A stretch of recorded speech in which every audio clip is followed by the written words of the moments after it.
It's episode 78, everyone, of course, the Lookout Sir Warhammer 40,000 podcast. My name is Dan, and this is the bit at the start where I introduce good buddy Phil. How is it going, Philip? Welcome, everyone. It is I, the Philip. He has arrived. The Philip. Taking on a very kind of Wizard of the Oz type vibe there, Phil, as if you were, behind the curtain controlling some kind of mechanized version of your freeform face. Exactly. I am a floating beard. Don't look behind that curtain, and it is a wizened old man. Indeed. And what would that old man be doing behind the curtain? Just struggling with life. Struggling with life. Struggling with my comprehension of everything around me. Exactly. That's why I choose to be here behind the curtain, where it is safe. Exactly. There you go. Was that really what the Wizard of Oz was in it for? Like, he was just thinking to himself, like, I'm just so sick of you guys. I'm just gonna, I'll sit behind the curtain. This is much happier. All of the wonders of Oz. And he spent most of his time sat looking at the same four walls behind a curtain. Well, exactly. Well, he was a magician, so he was all about branding. He knew how to be a leader by basically pretending to be someone bigger and better. That's kind of what we do, isn't it, Phil, when we get into our 5-star review segments? We try and sort of present this sense of grandiose scale, but in reality, we're very... Great segue. I mean, I was actually going to compare it to the Emperor, because didn't he manifest being bigger than he really was?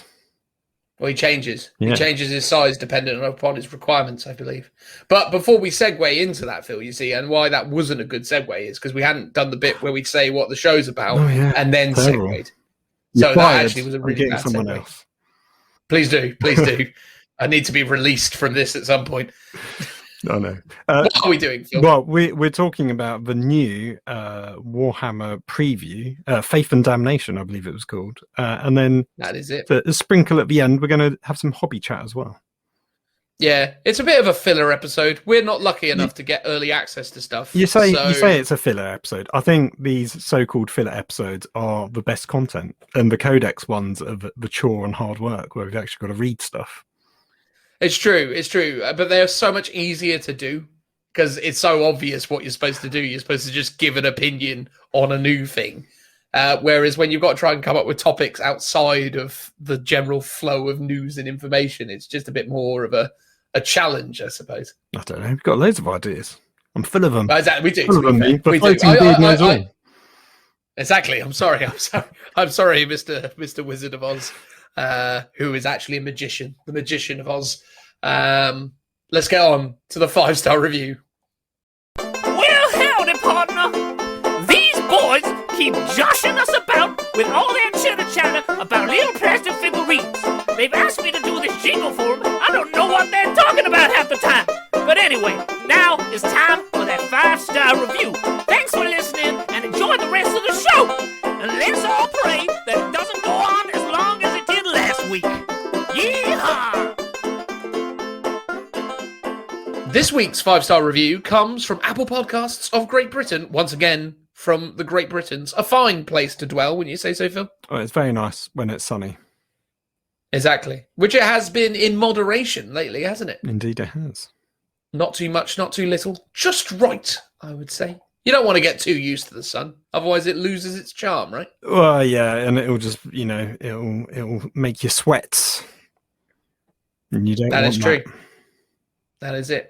But someone who clearly hasn't gotten used to the charm of the rays of sunshine that come from the Lookout Sir 40k podcast is none other than NewZeroRiot, who has left this 5-star review, which reads, "I'm only here for the review," which in some ways, Phil, suggests that the power of this segment is obviously doing its bit because people are feeling obliged to go and leave reviews even when they otherwise might not. Fantastic. It's working. Exactly. It's doing its bit. Love this podcast. You're clearly from the same back to 40k old man background as me. I mean, so old. The old, eh? Well, I mean, come on now. I mean, we are old, but we're not that old, right? I'm pretty old. Yeah. All right. Fair enough. So am I, really, when I think about it. It's funny. I was having a conversation with another individual who is of the same age as myself as towards when you stop considering yourself in your mid-30s and then start describing yourself as in your late 30s. I say anything north of 36 is late 30s. He is of the other opinion that you are in your mid-30s until you are 39, and then you become late 30s. No, because then you're basically early 40s. Well, exactly. No. Exactly. I wouldn't say 39 is early 40s. No one's gonna abide by that rule. Yeah, fair enough. Even if it is technically true. Let's not. You're pre-40s. Pre-40s, absolutely. The warm-up. Anyway, love this podcast. They're clearly from the same Back to 40k old man group as me. That technically isn't entirely true because we never went away necessarily.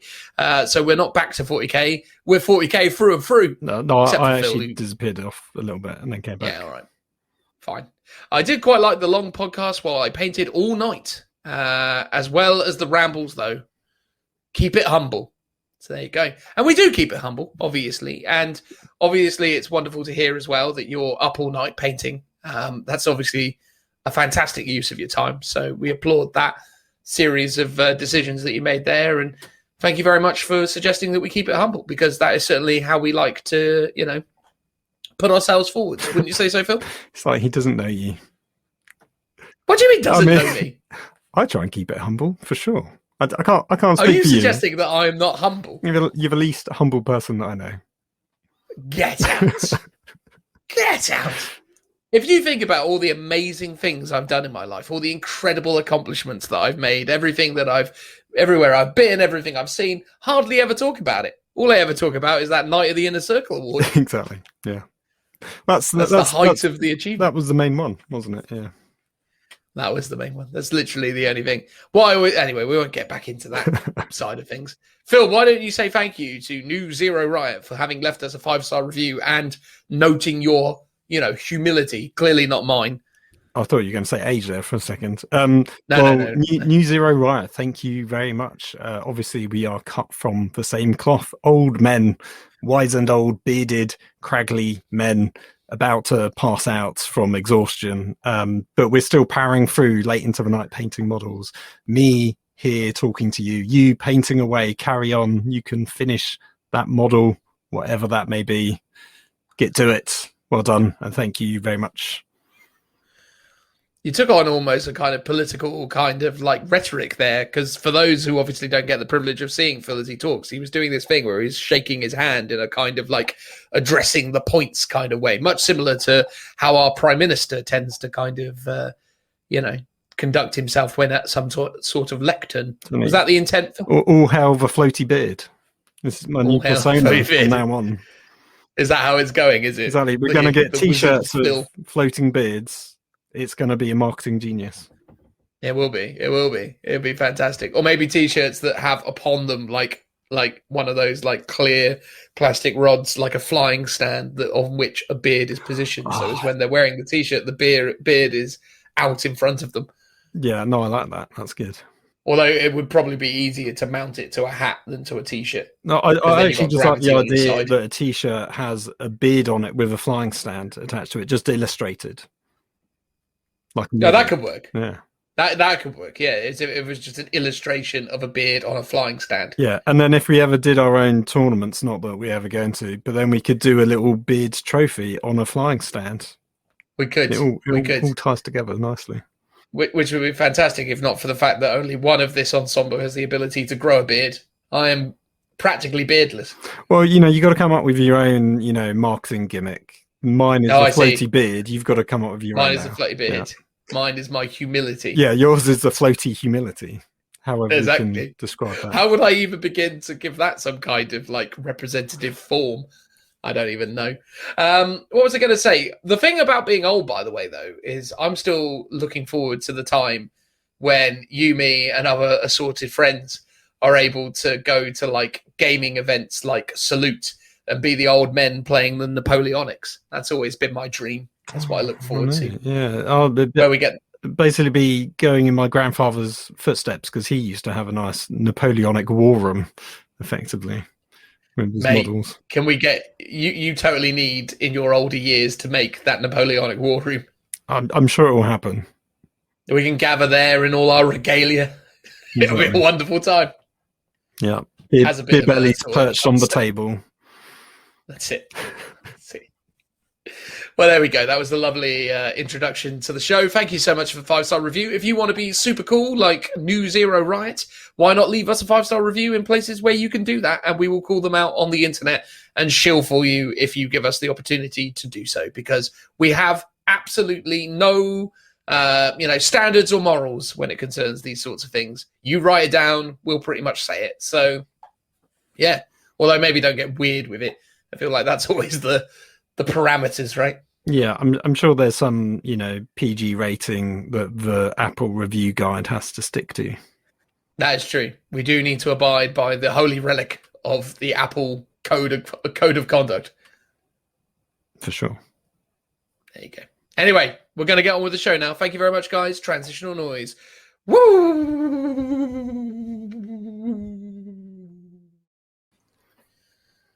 So there we were, trying to think of what we were going to do for this show, and then the preview happened. Funny story, neither me or Phil actually knew this was happening. We consider ourselves paragons of the hobby realm, and yet both of us forgot it was happening. Oh, yeah, I was aware it was happening and then forgot about it when it came to 2:00, and then I was doing something else. So I watched it a little bit later on. See, I had no idea it was happening at all. It completely passed me by. So it was a lovely, pleasant surprise when we got a message from Richie going, anyone logging on to Discord to chat through the preview as it happens? And I was like, what? Preview? What? So that was a nice, addition to what was otherwise going to be a fairly underwhelming lockdown Saturday afternoon. Although I did make some progress on my Revenant Titan, but we'll probably talk about that towards the end. So, yeah, the preview, otherwise known as Faith and Damnation. What were you expecting to see from Faith and Damnation, Phil? Well, sisters as the faith portion. I think the Damnation side, I didn't really give it too much thought. Maybe something chaosy or something. I think obviously the vampire stuff was a bit on the cards. So maybe that's what they were going for. Yeah. See, I was really hoping that we would start to see some additional demon units to come alongside Be'lakor, because I know that they'd obviously previewed Be'lakor earlier a couple of weeks ago now, or maybe a week ago now. So I was excited to imagine that maybe more Be'lakor related things could be coming around the corner, and maybe they still could, but at the moment nothing demon shaped was shown off. But yeah, I was expecting maybe some Be'lakor related demon stuff. I mean, maybe just momentarily, because he is a 40k thing that we didn't really get a chance to talk about, and he was revealed relatively recently. I mean, what were your feelings on Glorious Be'lakor? No, we did cover this in a previous episode, but I don't even remember, mate. A fantastic model, but I didn't like the chains on the wings, and I said it looked a bit like Christmas decorations. That is exactly what you said. It's all come back to me now. Didn't we do that in an outro segment? Yeah, I think so. It didn't happen. Yeah, because no one listens to that. No one listens to those bits. Except the faithful. Except the faithful. The best people listen to the outro bits. Of course. But yeah, I like Be'lakor. I think he looks all right. Be'lakor's always been one of my favourite models in all of 40k. And although, bizarrely, I don't like the new Be'lakor as much as I liked the old Be'lakor, I'm still probably going to pick it up because I have a problem, Phil. I have a problem. Well, if you don't want the little Primaris lieutenant that's on fire on his base, I will happily take that bit off you. What are you going to do with that, Phil? What will become of this lieutenant? I'm sure I'll decorate one of my Minotaur bases with it. Oh, really? Yeah. You're going to do the whole Minotaurs killing Space Marines thing, are you? For sure. I mean, it's obviously a bit of a cliche, but that's what you got to go with when you do Minotaurs. Well, exactly. It's a cliche for a reason, Phil. Doesn't mean it's bad. Just means it's a thing. It's what it's like their whole job. Yeah, basically. Yeah. On the topic of things which are things, because that can pretty much segue us into anything, which is the genius of it. The first of the things that was unveiled to us in Faith and Damnation was a bunch of Age of Sigmar related things. Ooh, Age of Sigmar. I mean, myself and Phil have consistently dabbled with the idea of Age of Sigmar. They consistently release gorgeous miniatures that make you go, ooh, maybe this is the time that I will delve into Age of Sigmar. And yet again, they have done it a treat once more with the Undead Conquerors of the mortal realms known as the Soulblight Grave Lords. So effectively, and again, we won't go into crazy amounts of detail about this because we can't imagine that too many listeners of a 40k podcast care about Age of Sigmar all that much. They're effectively, as far as I can see, giving us new, more snazzy plastic kits of old miniatures, right, Phil? Yeah, they're sort of like the old, was it Blood Knights and other stuff, like old style skeletons of ye olde style. Yeah, old proper like Warhammer Fantasy style-y, which I like. It's very cool. There's a bit of more of a AOS twist to some of them, but it is a bit more of a sort of less high fantasy. I'm going to say grounded fantasy, low fantasy, even though they are things like skeletons riding around on skeleton horses, which is in itself a bit mad. But, you know, they're not all floating around, flying around and being completely insane like you get with some of the other AOS rangers. Not to say that's bad at all, because it actually works really well. But it's a bit more grounded in kind of a classic fantasy genre.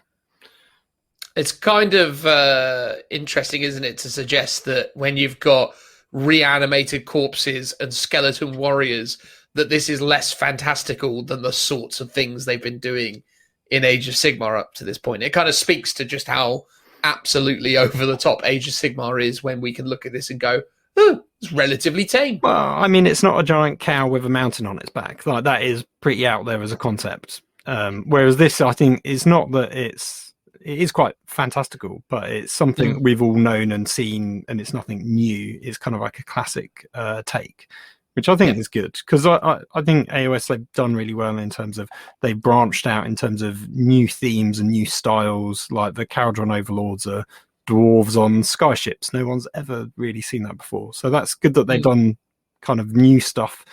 But this is tickling a lot of people's fancy because it is very much harking back to the kind of old model range and kind of Warhammer fantasy.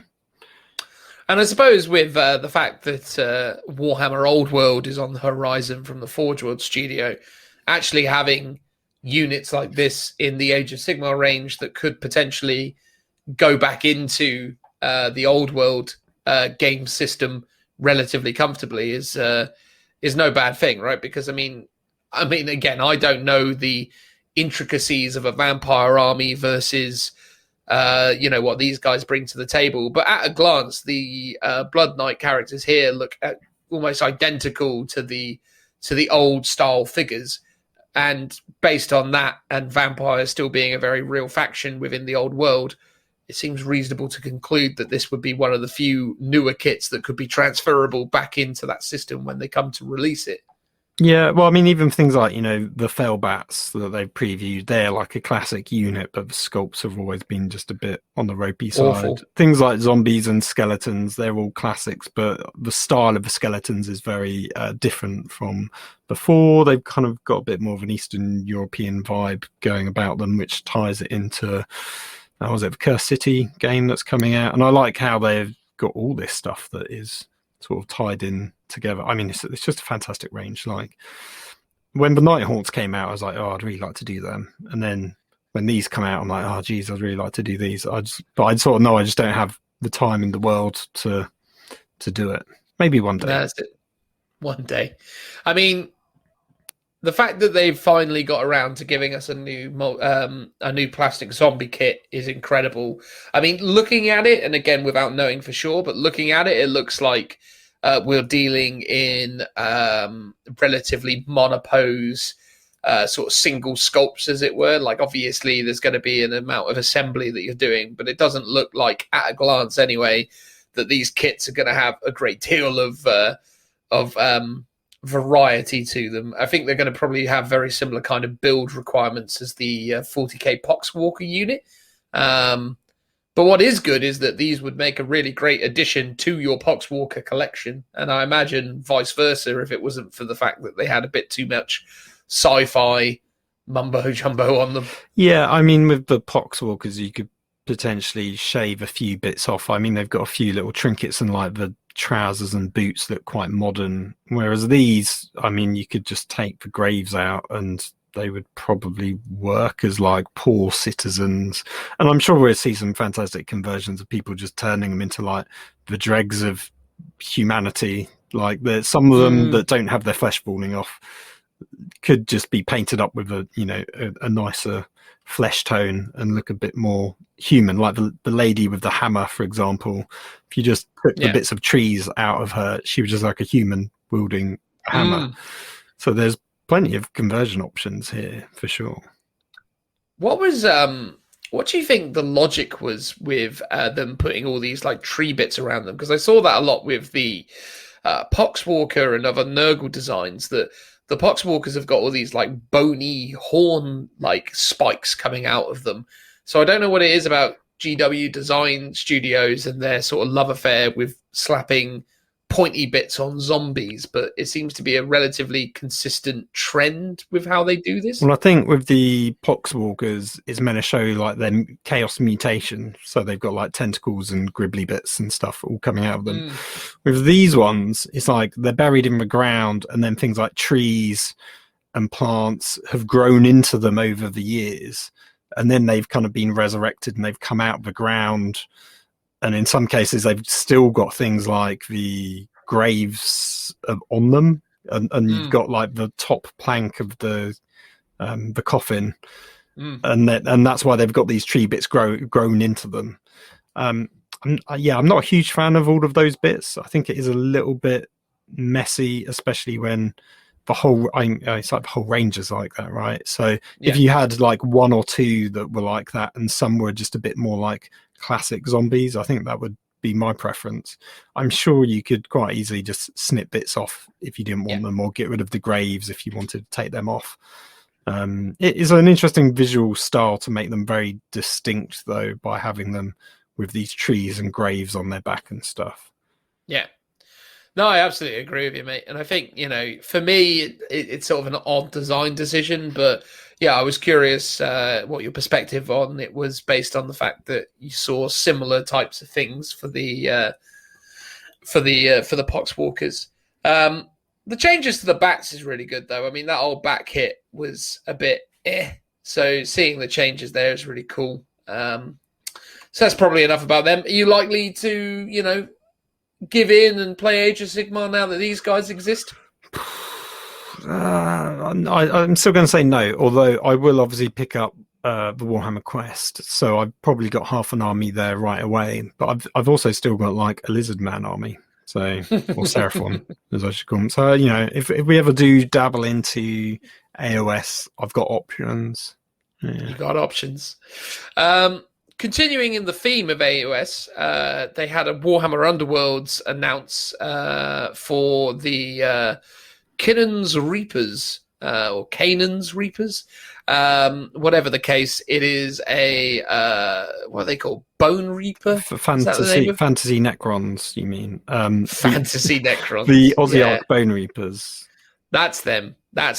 An army that goes around gathering bones and then piling them up or using them as currency, right? Yeah, there's a tithe, from what I understand, is basically they go and they effectively do some kind of blackmail with people and say, we need some bones and you're going to give them to us. So basically people have to do human sacrifices, or they've got to dig up their graves, but once the graves run dry, they've got to figure out how they're going to get these bones elsewhere. But inevitably you're sort of pushed to fight them, because you can't sustain the tithe that you need. It's an interesting idea. I like the sort of slightly Japanese aesthetic that they've got going on their guys.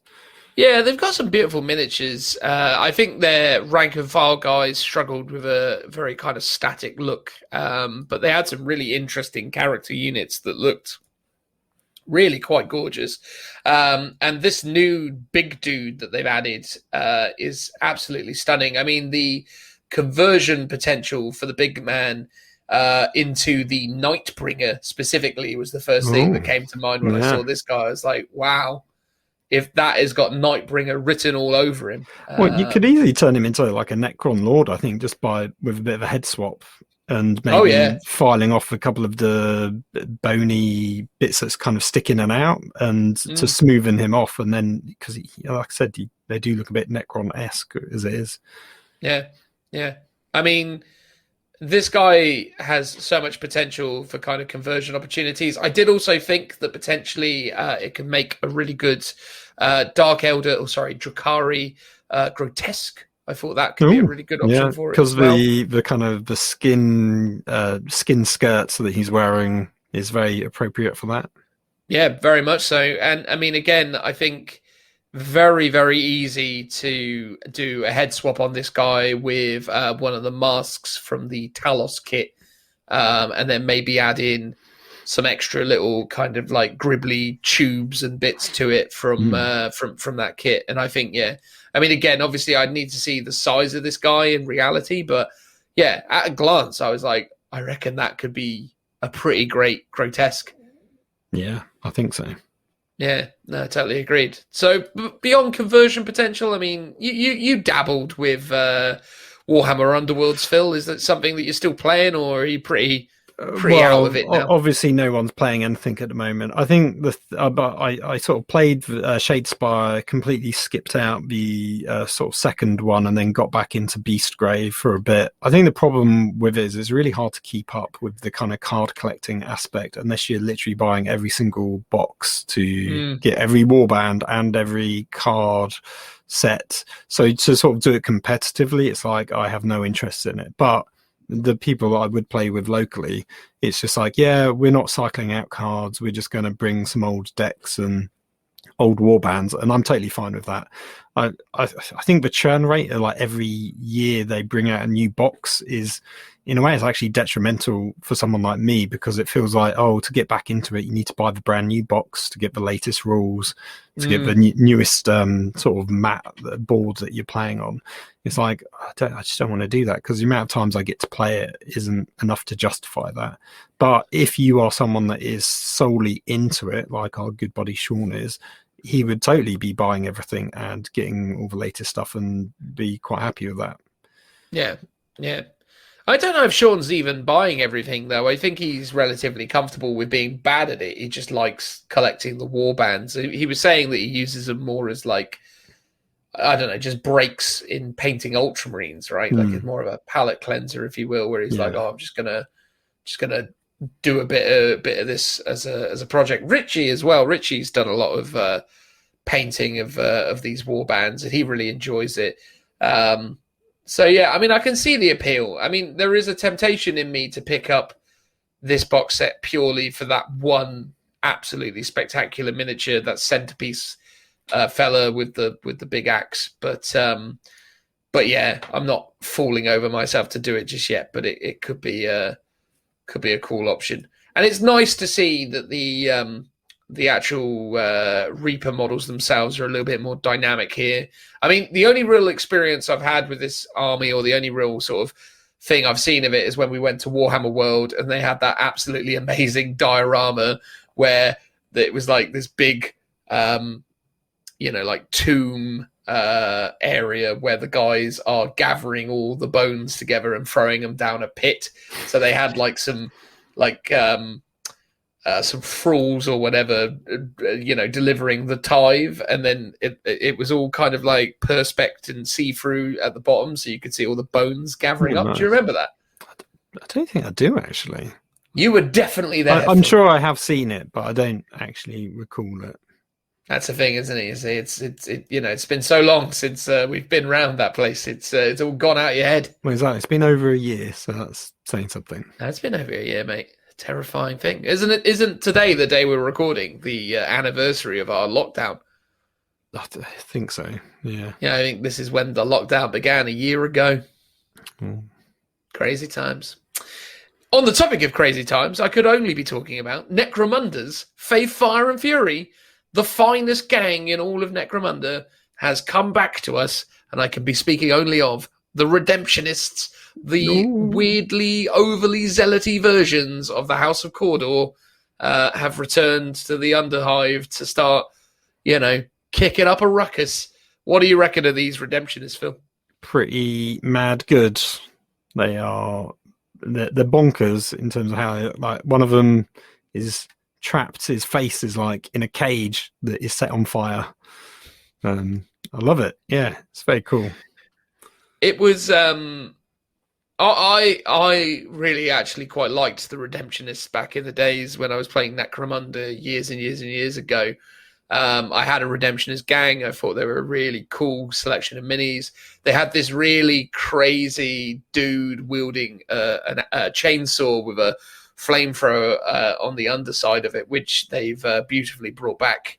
Although the flamethrower now is embedded in the center of the chainsaw. But yeah, he had this like mad hairdo that everyone used to paint like that guy from Prodigy that I have now idiotically forgotten the name of. You're going to have to help me out here, Phil. Oh, I can't remember off the top of my head. Oh, I can't remember even now. Is it Keith? Every time you say Keith, I think of Keith Lemon, and it's definitely not him. No, it's not Keith Lemon. Anyway, there you go. So any of you really hardcore Prodigy fans out there, we apologize for not remembering the name of the late lead singer. Well, not even lead singer necessarily, like contributing. He was a lead singer. I don't know anymore. Yeah. I'm digging a hole the more I talk. Let's move on. But yeah, you would paint his hair like him from the Firestarter music video, and it was always really, really cool. And it was clearly somewhat inspired by that because it had that kind of look to it. Yeah, it was just a really cool concept, like the idea of all these mad guys going around burning everyone. It was fun times. So again, tempted, but I have to be realistic. I'm not going to play Necromunda anytime soon. I mean, what do you think, Phil? Well, in terms of Necromunda, I definitely want to get into it. I've been saying it for years. I've got the original box set, and by original I mean like 17 one. I did actually I purchased off of a friend recently the Underhive, the latest one that was like the Chaos version, Dark Uprising. Yeah, so I got the rule book off of that purely more for a revised rule set plus the campaign rules as well. So I got that. So the next thing, which is the sort of Hive War mini starter set, while cool, doesn't necessarily interest me, but I do want to get into it one day, and I keep saying that. In terms of this gang itself, I think there's some cool uses for it. I've been saying for ages I want to do for my Space Marines, I want to have the serfs and acolytes running around, sort of, and I'd use them as probably like wound counters or something. So these actually, I think, because they've got nice robes and they've got the sort of priesty style sort of shoulder armor, I think they've got some cool conversion possibilities to convert them into those kind of chapter serfs. My only worry is I think the Necromunda scale might be a bit too big even for the Primaris ones, because you want them to look a lot smaller than Primaris. So that's my only concern with that idea. But yeah, I like them. I think there's some cool bits on them. Yeah, I was going to say, if you didn't mention it yourself, that I think the scale is gonna really be difficult with these guys, because the Necromunda scale is kind of built that everything is sort of scaled with itself, and although they are the same heroic sort of scale as 40k, it does start to look a bit mad when you start to put these guys up against, say, Imperial Guardsmen, and you start to realize the size and stature of these models is so much greater than other human miniatures within the 40k game. Yeah, I think that, you can't really look at current Imperial Guard range because it's so outdated. No, the scale is off. But if you looked at, say, Sisters of Battle, that would probably be a bit more comparable. Or, I mean, I don't know. I've not seen the latest, like the Cat-Chan special characters, because they're obviously newer. I presume they're in the newer scale. So it'd be interesting to see how they compare size-wise with not only the Sisters, but also these Necromunda minis. I suspect Necromunda, and predominantly I've only...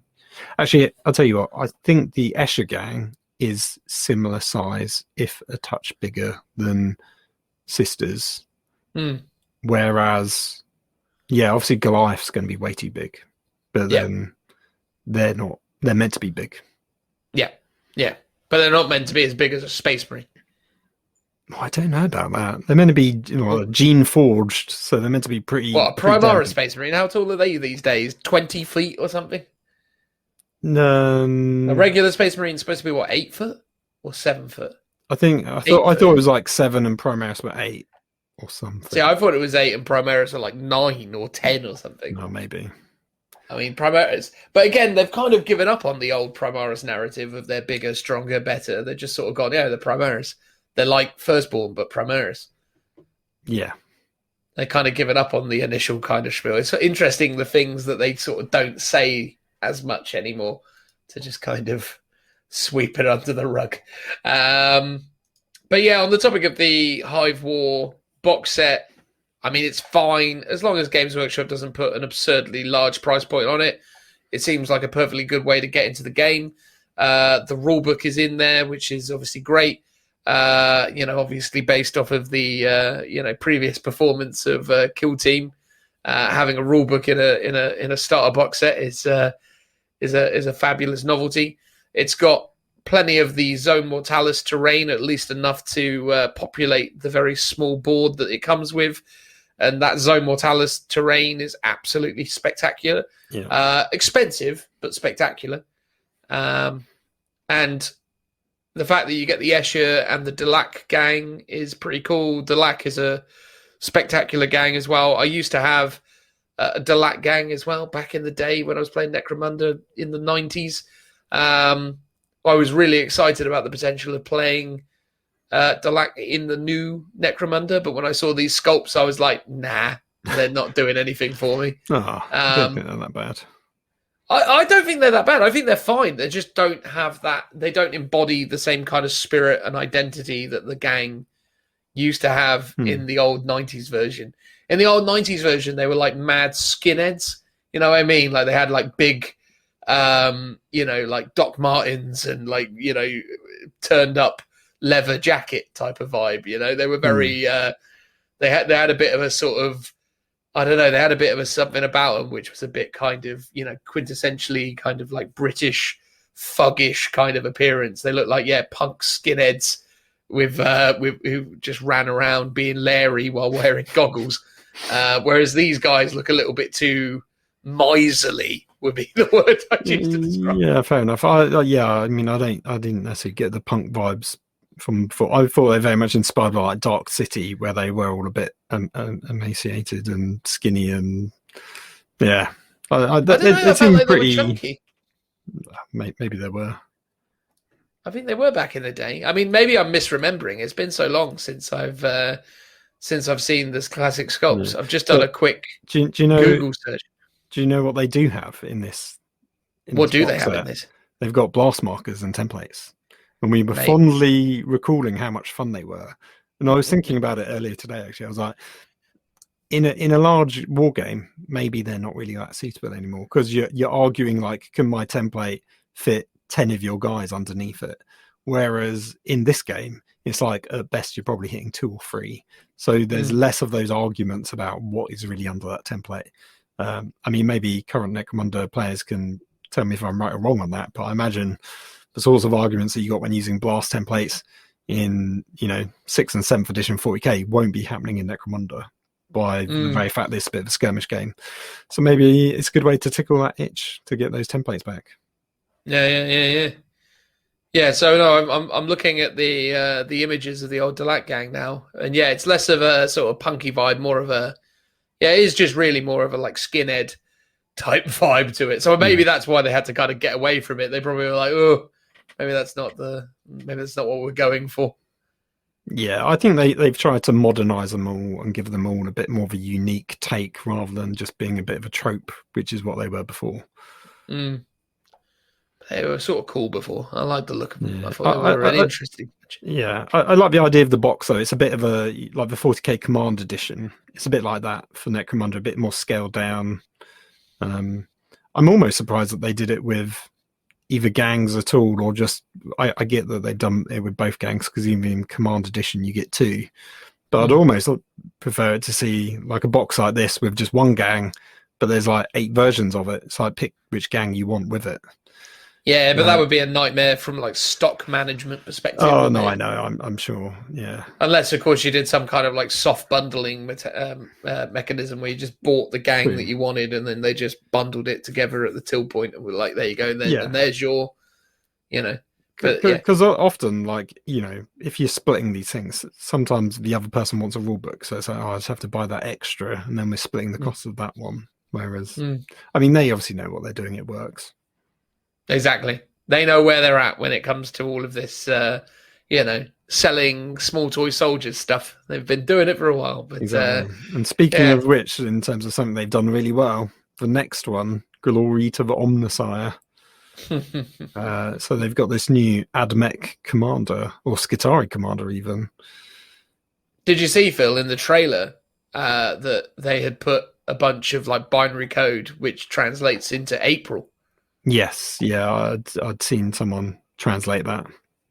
Very fancy. So not very far fancy. Away. Not far away. Exactly. But the Skitarii commander himself, I mean, what is his actual technical Skitarii terminology? Marshal. Skitarii Marshal. I'm not a big fan of the plumage. Oh, what? It's awesome. You like the headdress? I love it all. Yeah. Well, the plumage Every is bit of like, it. yeah, the servo skull especially. It's like, I want that for my Minotaurs army, because they are riddled, or going to be riddled, with servo skulls coming out their ears. I love the terminology of riddled with it. It sounds like they've got servo skulls as a disease. Exactly. They're like, oh god, he got his servo skull following us around again. It's like he got Can't the get rid of chicken them. pox. It's like flies. It's like, There's too many of them, or rats, or something. Oh no, it's following us around. trying to take aim, get that perfect shot, and then the servo skulls are just flying around his eyes. He's like, get out of here! What are you doing? What I like about the plumage is it's very sort of like Roman style, a bit like the Ultramarines, but it's like a cog instead. I think that's pretty spot on. Yeah. I mean, I like the fact that a lot of this mini has obviously succumbed to the way of the Mechanicus, and probably about 30% of it remains human. But he's got that one human hand, presumably human hand. I mean, who knows what kind of weird stuff's going on underneath that glove? But he's got that seemingly human hand holding on to the Archaeotech pistol or whatever they're called. And other than that, he's got that cold mechanical look to him. I mean, the face is cool. I genuinely. It's weird because in a way I'd sort of like to clip off the plumage, as we've come to call it now. But then I wonder what that would look like with just the weird little kind of like nubbin left on his head. I think that would work really well. I think the head you could use for like scions or something, just as like a gas masked helmet. Oh yeah. Well, I like the idea of maybe giving him like a top knot headdress type thing or something with a little bit more of a kind of like, I don't know, like I sort of like the idea of him having like a spring onion style haircut coming out the top of it or something. Something more organic. Yeah, something a bit more organic. Maybe he's adorned himself with some horse hairs or something in his helmet or whatever. That could work. Do you like that he's also got the everyone's essential command rock that he is perched one of his feet on? I mean, how would we know that he is in charge if he wasn't perched up upon a rock, right? No, it does immediately denote authority, right? Exactly. That servo skull is there purely just to move the rock for him so he can perch on it wherever he stands. Is because there is a skull next to the rock? Do you feel like that is a subterranean servo skull that is essentially pushing the rock along the floor? Oh, it could be, yeah. There you go. You see, sort of majesty that this guy brings. I'll have to be honest with you as well, Phil. I would probably chop off the servo skull as well. Well, if you do, give it to me because I want it. And if any listener is out there that's going to get it and do the same, post it my way. I am almost certainly going to get one of these because I have an AdMech army and I feel like I need to add this to it. So yeah, chopping off that servo skull will be done purely because of the fact that I know that I'll play one game with Richie and it will be gone.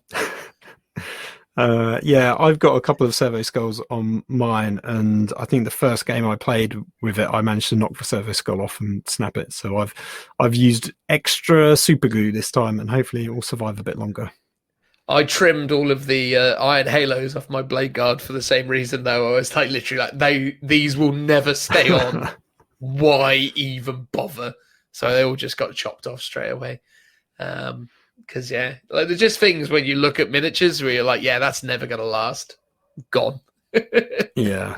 That's fair. But it is fantastic. I mean, rules wise, obviously, no idea what it's actually going to bring to the table. Obviously, the assertion is that it's going to amplify and assist your Skitarii units in some way, potentially all AdMech units. It might obviously have command benefits for different things. But what I like about this is that it's a command unit that now means that you can take a pure Skitarii army if you're so inclined.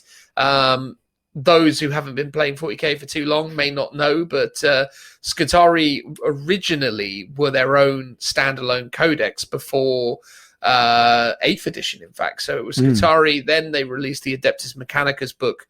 So it was Skitarii book, then the Adeptus Mechanicus book, and then in 8th edition, they amalgamated the Force into one book. And then obviously the thing that's crazier still is that between now and then, when they did that AdMech book, which was probably now getting on for maybe 3 years ago, there have been an absolutely massive amount of AdMech releases. So this new AdMech book is going to be absolutely incredible, which is the second topic, which is the fact that we now know that the AdMech are coming in April. And possibly one of the greatest codex covers ever drawn. I mean, that is utterly gorgeous. I mean, what do you think of that, Phil? Oh, it's literally sublime. It is, like, if you've seen I think they post it up on social media where you can see like a close up. It's like phenomenal. It's like I actually want them to make that middle, like the main character that's been illustrated like a model. It'd be massive. And maybe it is a little sign that it could just also be artistic license, because there's a bunch of models in there. There's like in the background guys with pikes, and it's like, I'd be surprised if that's a model. But I mean, who knows? If that is artistic license, though, Phil, this is one of the first times Games Workshop have given their artistic license for construction of codex art in ages. I mean, admittedly, we've actually seen hints of that with the Dark Angels Codex, with the Death Watch Codex. They're all little creative flourishes where they've taken a bit of artistic interpretation into what they're doing.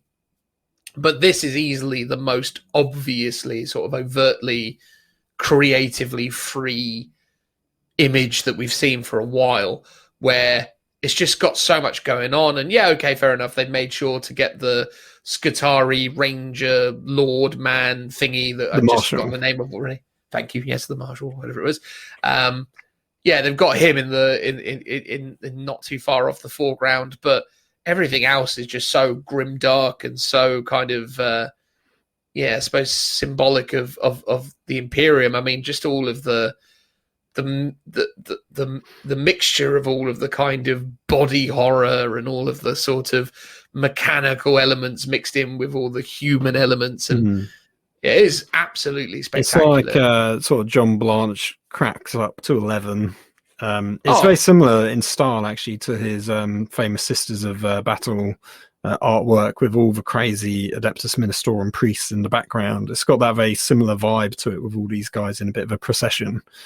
And I guess the idea of the AdMech being so, each one is customizing its own body in that kind of body horror style, that this representation of a warlord doesn't have to be an actual model, because it's, each one is meant to be different and could be something you could kit bash yourself. And there has been plenty of artwork sort of since 8th edition came out, like there's just sort of background artwork where it does look like it should be a model, but it clearly isn't. I think there was a famous Space Marine one where it was.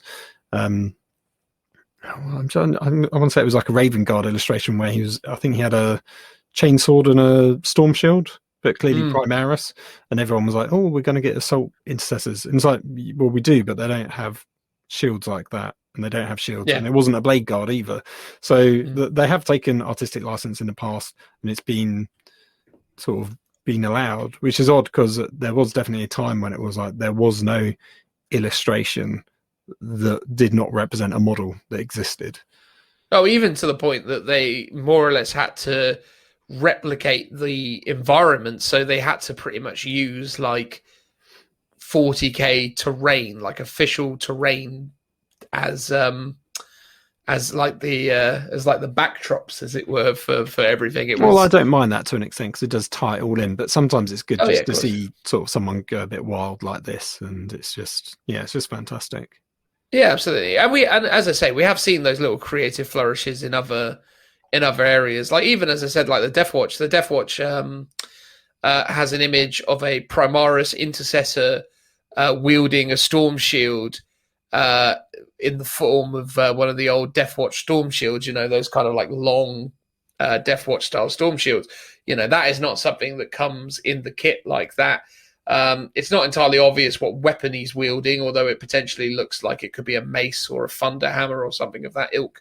And again, he himself has got like this version of intercessor armor that has the pouches on the front, which is very, again, synonymous with the way that the Death Watch appear. They, you know, if you buy the main Death Watch kits, they've got these pouches that sit on their chests, but that isn't something that's typically available to their Primaris side type of models.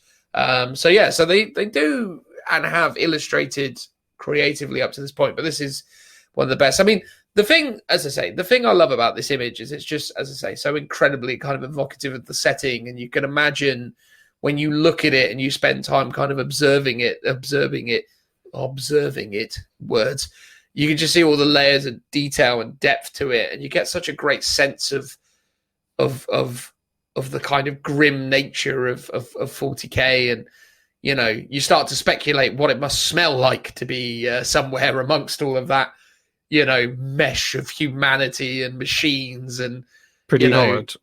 Yeah, and then you imagine what the radiation must be like, you know. Also pretty horrid. Yeah.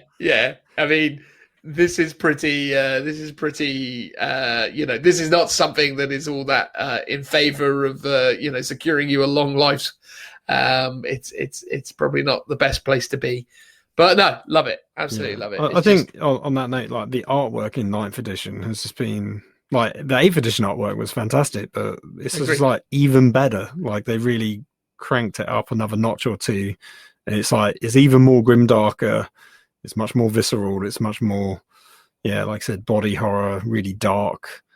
But really, like with this one especially, really intricately detailed. Like sometimes I think, especially in like maybe 7th or bits of 8th edition, artwork was sometimes that kind of not quite finished. Like the main character in the foreground was really well polished, but the background stuff is a bit sketched out.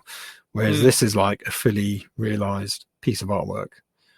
Yeah, it's incredible. And the thing I like about it as well is they've been really diverse with the style of art that they've used in different places. Like all the codexes have such different kind of looks to them at the moment. And again, like you look at like the Drakari Codex cover that's coming up, and the sort of understated nature of it, the way that it's more about the kind of, you know, sparsely populated precision strike nature of the Drakari. I don't know, it just sort of, again, it's sort of it's very evocative of what those armies are and what they, you know, represent on the tabletop, or what they represent within the lore of 40k. So very, very impressed with it all so far. So looking forward to seeing what the AdMech bring to the tabletop. It's exciting times. Lastly, or not lastly actually, because there's actually one more thing, I apologize. Second to last, penultimately, we have a new tank for the Sisters. Phil, you're our resident track head. What do you think of the Sisters tank? Well, I think, like, concept-wise, in terms of the role it fulfills on the battlefield, it's like, I get it. That seems to make sense. And when you think about it, that Sisters or Adeptus haven't had like a proper battle tank, it kind of is a bit like, wow, that's a bit weird. Like, why haven't they had a tank like this forever? I've seen a few people and a lot of Sisters players kind of go, but rules wise, it's probably very similar to an Exorcist. So how is this gonna differentiate? Because I believe the Exorcist requires line of sight. in the current edition. Rules wise, as you understand the rules today, this is not going to exist in the same rule set that your current Exodus exists in, right? Like this isn't going to be in that rule set. This is going to be in a new Sisters book that's going to have this and a bunch of new stuff. So I would confidently assert that this will be different from an Exorcist. Oh yeah, well it must be. And I'm sure a lot of the weapon profiles, well, not heavy bolter, but I imagine battle cannon's going to have a bit of a tweak to its rules. Like I sort of speculated before that the Death Guard Defiler is now flat 3 damage for its battle cannon. So if this then becomes flat 3 as well, it's like that does give it a different weapon profile from an Exorcist, which I believe is D6. Assuming it stays the same. Assuming it stays the same. But yeah, again, it may well change. So there's a bit of variation. And with this, it seems like you can't change the sponsons. It is just heavy bolters. But 3 heavy bolters is pretty tasty. Well, one of the turret options appears to be twin autocannons. Oh, yeah. Which is 100% the version I'd be taking. I think, again, just based on the profile of autocannons, they perfectly complement the heavy bolters, because you would then just have lots of good strength, -1 AP, 2 damage guns. So you'd just be smashing out loads of shots. Obviously, you get your 9 shots from your heavy bolters, and then assuming that those are twin autocannons, then you get a further 4 autocannon shots as well. So yeah, I think, pumping out 13 damage 2 shots is pretty reliable, right? Especially if they're going to be able to do some kind of re-rolling, depending what their miracle dice mechanic turns into.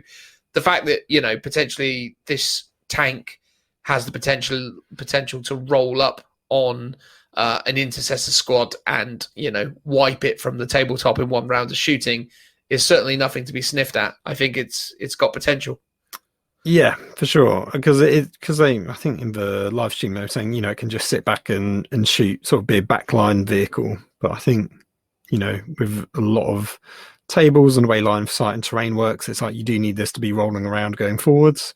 And with those heavy bolters, if you do get stuck in combat, it's less of an issue for them in comparison to like a guard tank, which has a poor ballistic skill. The battle cannon one's going to be hampered by blast if you're going into combat. So interesting. What do you think about its looks?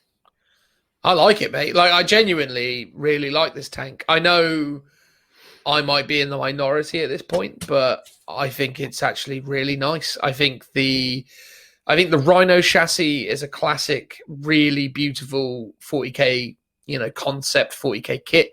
I've always loved the old, Marine tanks. And what seems really good about the Sisters variants of these is that they've done a better job of giving them the kind of size and stature that they deserve. So they feel a little less dinky than the Space Marine Predators or the Space Marine, insert Rhino chassis based tank. It's got a bit too much bling in places. Like, it's very unlikely that I'll be using any of those, Inquisition symbols on the front of it, for example, or maybe using all of its different icons. But look, for the most part, I think it's pretty good. I like it. I can't hugely fault it for what it is. Though I suspect maybe you have a different opinion, Phil. Yeah, I think the turret style is almost like too modern for my taste. It's very much like a sort of modern, like current tank in the real world. And I saw a few people compare it to like the Leopard tank. And it's like 40k has always had a slightly more archaic style of tanks, at least the Guard has anyway, and that's been a lot more kind of World War One. 2 inspired. So maybe for these guys it makes more sense to be a bit more modern, but then that kind of clashes with all the kind of ornate detail on it as well, so there's a bit of a weird juxtaposition. Whereas if the turret was a bit more like hokey looking, a bit like the Predator like turret, it might tie in a bit more. I think the braziers are maybe just a bit too large for like those exhausts. But I do like, as you're saying, I like how they've taken like the classic Rhino, and they've upgraded and modernized the kit. But yeah, I think there's just a few too many bits on it for my taste. But overall, though, it's pretty cool. I like the 2 turret options. Like, that's really nice. I mean, things like the weird arch shape around the heavy bolter at the front. It's like, I'm not necessarily on board with it, but maybe I will. But oh, weirdly, there is actually. Oh no, there isn't. I was going to say I thought there was another arch, but it's the turret has like a little targeter arch with a servo skull in, which I do like.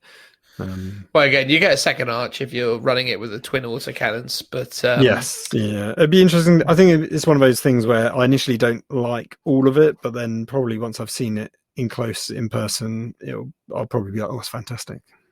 Yeah, I think the revamped version of the Rhino kit that they did for the Immolator and obviously the what's the other one called now? We've been saying it all Exorcist. this time. The Exorcist. Thank you. Like, those revised kits are really great. What's weird is, as far as I'm aware, they still use the old Rhino kit for their Rhino, which is strange because I actually believe their Rhino, or rather their new Rhino kit, is slightly larger in scale than the old Rhino kit. So, like, if you're running Sisters, the old Rhinos, or rather the standard transport Rhino, is a bit of a weird. It looks a little smaller, as I understand it. Have they not done a Sister specific, like a new kit for the Rhino that they can use? No, not for the actual Rhino. So if you're going to take a Rhino, you get the old Rhino and a bunch of upgrade bits. But if you take an Immolator or an Exorcist, they are, as far as I understand, 2 completely separate kits that share literally no sprues, but they have Rhino chassis in them. Yeah. So, yeah, I'm just looking at the sprues now. Yeah, so no, I'm 100% correct. So both the Immolator and the Exorcist have completely separate sprues, both containing Rhino chassis. So now, technically speaking, there are 3 different Rhino plastic chassis out there that you can build around, but obviously only the one is more generic, I suppose. But yeah, so the Exorcist and the Immolator have that, but the Adeptosaurus Rhino has a very heavily populated sprue that gives you a new front end, new doors, new top, and obviously the turrety gun areas and things for like storm bolters and smoke launchers and all that good stuff. But yeah, look, I mean, honestly, the only way I would say this vehicle could probably look a little better is if you were able to do a more kind of toned down version of it. Like, I think if I was to get one of these, I'd probably spend the time to shave off a lot of the weird flourishes, like really like take it back to its sort of more bare metal, if you will. Yeah, I would do that too, just because. But then that's sort of my style is a bit more understated. But then the whole point of Sisters is they're super ornate because they're tied in with the ecclesiarchy. So yeah, and I think that's fine for the Sisters themselves. And I think there is a time and a place for it. But I also like the kind of the brutal functionality of things. Like, I like the idea that their war machines and their tanks and everything are much more understated, I suppose. I think, again, it would create a nice juxtaposition for me personally. So if I could find a way of using traditional Rhino exhausts rather than these elaborate brazier things, that would probably be a win for me. But I don't hate it. With that, you could just cut the top off and then just drill into them slightly. And maybe there's options with the way you build them. I do own an Exorcist. I just haven't gotten around to building it.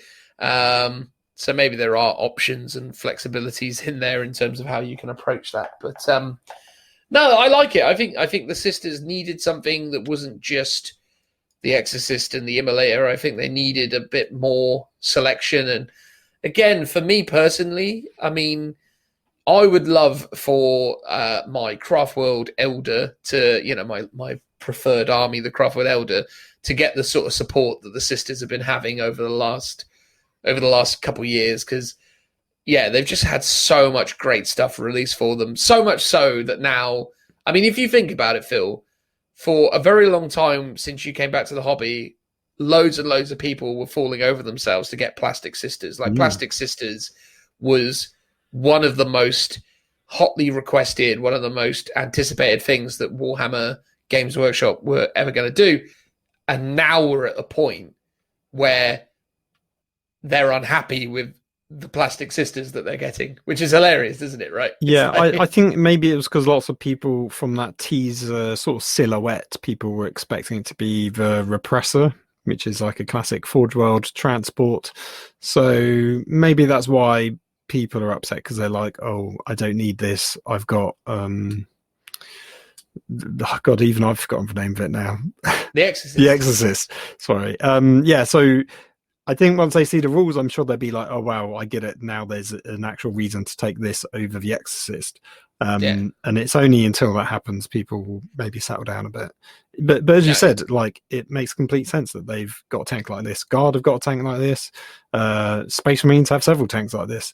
I mean, AdMech don't really, do they? I mean, they've got the little the barges, the old sort of walkers, the June the June crawler. June crawler, yeah, that's their kind of equivalent, isn't it? I guess the Onager June crawler. That's it. God, it's so odd. It's everyone's too busy rocking those hover boats instead. Yeah. The hover boats is where it's at, man. But mate, I genuinely think it's a great addition to the army. I think you'll see more of these than you maybe give it credit for. I think it's pretty cool. The only thing is, I mean, I say that, it's really going to depend on how Games Workshop address the issues with vehicles in 9th edition going forwards. At the moment, it is my humble opinion that in 9th edition, not enough is being done to make vehicles good. And I think within certainly the more competitive landscape, the game massively favors infantry over vehicles of any shape or form. So until we get to a place where they address that problem, I think you might not see too many of them. But I think when you are able to see more vehicles, I think there's going to be fewer vehicles that are as amazing as this. Like, I don't know, like, I feel like the Space Marines don't necessarily have a vehicle with this kind of consistent output. When you look at things like the Repulsor or the Repulsor Executioner, they're a bit too much of a mixture of things. Yeah. Right? Well, what about the Gladiators? That's probably the most comparable one. But you make a good point. The Primaris stuff are just riddled with guns, whereas this is very much like classic 40k. You've got one main gun on the turret, and you've got some side sponsons and a whole weapon. You know, standard to any Imperial Guard tank as well, or like the older Space Marine, sort of old style tanks like Predators. Makes perfect sense. The Primaris stuff are just sort of overblown with loads of different weapons. So I get it. I get what you're saying in terms of if you take the twin autocannon, you just got a lot of 2 damage. You know, you got a real load of Marine killer weapons there. Yeah. I think the thing is, and I have to be honest, I completely forgot about the Gladiator again. But I think, again, with the Gladiators, there's almost a bit of a weird kind of aspect to their design, in so much as they have very, very specific anti-tank weapons comboed with anti-infantry guns. So they use a bit of everything. Like, a lot of effort's been done with the Primaris vehicles, like the Storm Speeder as well, to kind of have a complement of weapons that doesn't necessarily specialize it in any one way. But because this vehicle is going to have access to the autocannons and the heavy bolter, that's where all of a sudden you can build a thing that has a purpose. This becomes your anti-infantry vehicle because it will do that and do it well. And that's a good thing. And in a way, if the Gladiator tanks had that not that flexibility, but if they had that function, if they had that more kind of linear focus, I think they would probably be more popular. The problem with a lot of the Primaris stuff is they're trying to do too much with it. They're trying to is trying to be too many things, whereas you just want the thing to be good at doing a specific thing and doing it well, as is obvious. So, yeah. No, I like it. If it's not obvious, I think it's good. Cool. And on the topic of thinking things are good, we were gifted, lastly, with one of the finest trailers that Games Workshop has put together in recent years. I mean, if you haven't seen it yet, Meet the Beast Snaggers is a pretty great, 40K trailer to present to us a miniature that many are saying, and myself included, doesn't necessarily look like a 40K miniature. I mean, what do you think, Phil, of our new Beast Snaggers and the Boar Boy style squig riding miniature that was unveiled? Yeah, it's very interesting. And it means one of possibly two things. One, my initial thing is it's Savage Orcs from AOS in 40K. Obviously, you got snake bites, which are like pretty meant to be more feral orcs. So it exists in the lore that you do get some that use less tech. I think the interesting takeaway from this is this just going to be a couple of new units for an orc army, or is this going to be a new sub-faction for orcs, which is a dedicated sort of like feral orc like supplement? It's going to be its own thing. It's going to have its own units. It's going to tie in some units, maybe like the boys, for example. Because what was interesting, they obviously previewed one model, but if you look at the artwork for what there's going to be, there's a ton of stuff. There's like there's a big boss with a little dude on his shoulder with a gun. There's the big squigs. Then there's that they're riding. There's little squigs. And then right at the back, there's like a massive squig thing with a bunch of dudes on top, or one dude on top with some big guns maybe. It is a weird juxtaposition of really low tech but mixed with high tech, which I guess is sort of what orcs sort of do, but it's taken more to an extreme. They're very much like, I don't know, it's almost like the Exodites as like tech with dinosaurs, but in this case it's squigs. Yeah. The Exodites being a Elder faction, effectively. So for those of you who don't know, some of the Elder fled to other planets and colonized them, and they're called the Exodites, and they famously go out to battle riding on various dinosaur-esque beasts. So this is something in a similar vein to that, potentially. I mean, for me personally, Phil, I think we are now looking at the first of the Age of Sigmar style expressions of 40K, i.e. they are now going to move into a world where they're exploring new factions, new sub-factions within factions, and ultimately offering different flavors of armies that we know and love. Obviously, Space Marines can't massively diversify beyond what they're doing with the Primaris range and the differences between the Gravis and the Infiltrators, or the Phobos. Phobos, I couldn't find. Yeah, so they've got that kind of thing. But now, this could be the first of the kind of newer 40K releases where they start to explore races beyond just the standard boilerplate of what we've had. That, or they're just going to be units that will be made additional to your orc army. But I would sincerely hope that this would potentially be its own standalone tome, and that effectively this would be a new faction that would offer orc players a little bit more variety, and actually start to give them the opportunity to consider, allied forces or something that will expand their range beyond just the standard template that is orcs, I guess. Yeah, no, I completely agree with you. I think when everyone talks about Xenos races, they always go, well, if you take orcs or you take Tau, you don't really have anyone to ally with. Chaos can now do it with demons and knights, so you get a bit of diversity there. Elder can do it with Harlequins and Drakari, so you kind of got them sorted. Orcs Tau don't really have those options, so it'd be great if that's what they're doing. They're kind of fleshing these options out. Yeah, I mean, for me, if I was thinking about expanding the orc range and coming up with new orc sub-factions or new orc races, I think this is a great place to start. This is probably the place where I would start, because I think everyone's got a certain kind of level of interest in this kind of savage orc concept, the idea of feral orcs riding into battle on squigs. Again, if you remember the Age of Sigmar original series of releases, one of the first things that got introduced to Age of Sigmar was the Iron Jaws. And that was a really popular concept and still a very popular army to this day. And, this sort of feels like it's got that Iron Jaws flavor to it. Whereas it's kind of like the 40k equivalent. I mean, even when you look at the very crudely drawn illustrations, the war boss looks like he's straight out of the Iron Jaws range based on that illustration. Just that obviously it's going to hopefully be a bit more 40k-esque. Yeah, but I think I've even seen people online going, well, I'm going to convert this for AOS. Because actually, you just need to take off a few bits. Like even that actual main character, like the one they previewed, nothing there actually screams 40k.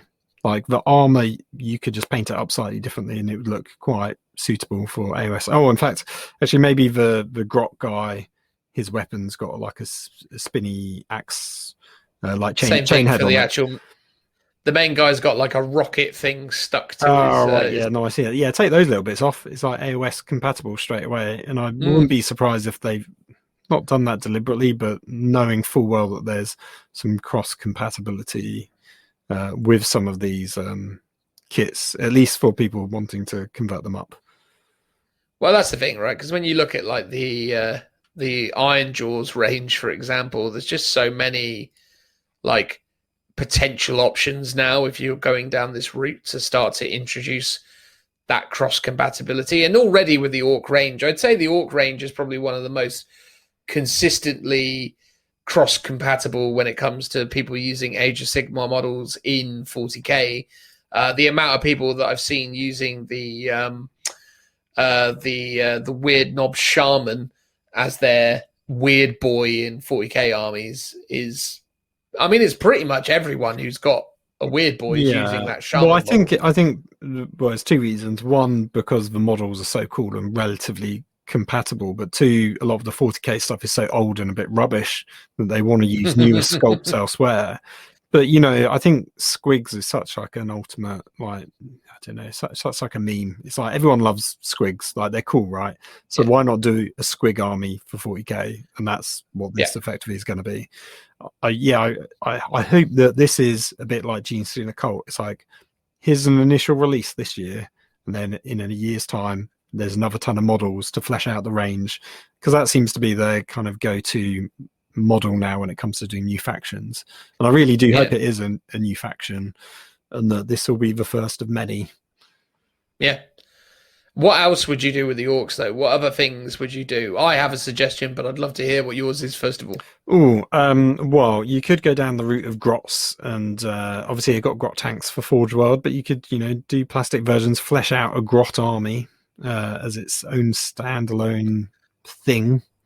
But I think you can probably do that already, relatively speaking. Just not very well. I mean, you can when you incorporate Forge World into it, and then with the grot tanks, and then obviously you use the killer cans, which are piloted by grots, and then you need to just take grot squads. But then technically, to take the grot squads, you need Rumfords, which are supposed to be with them to control them. So then you're adding orcs to it, which sort of takes away from the flavor of it. Yeah. And then the only HQ choice you've got, you've got two HQ choices for grots now. You've got Makari and you've got the Red Gobbo. But the Red Gobbo is really cool. Legends only, isn't he? He is Legends only, yeah. But I think that the likelihood of you doing a grot army in any way, shape or form is probably, I don't know. I think you're just, I don't think you're going to be looking to do that for competitive reasons. So the fact that your HQ is a legend probably isn't going to really worry anyone.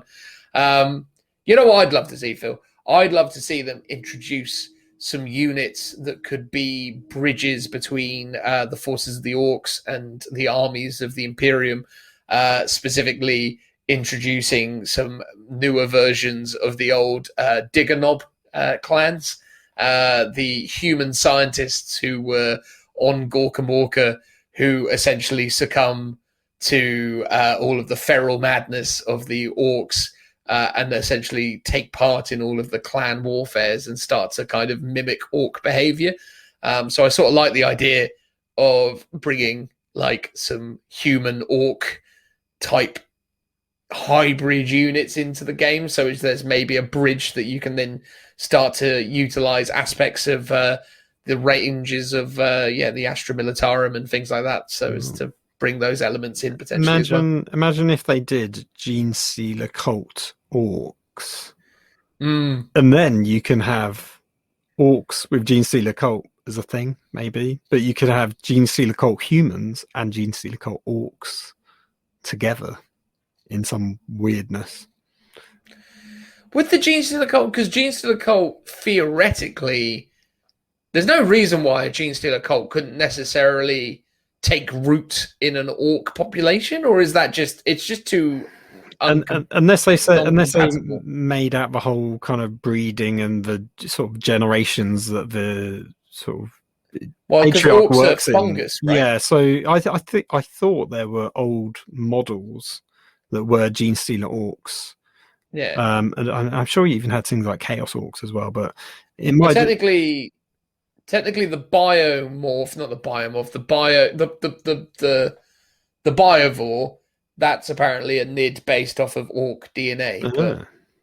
But even then, it's like, because this is the thing, because orcs essentially now they don't really grow in the same way as like humans do. They're not like generational. It's not like you can get in there and subvert their culture.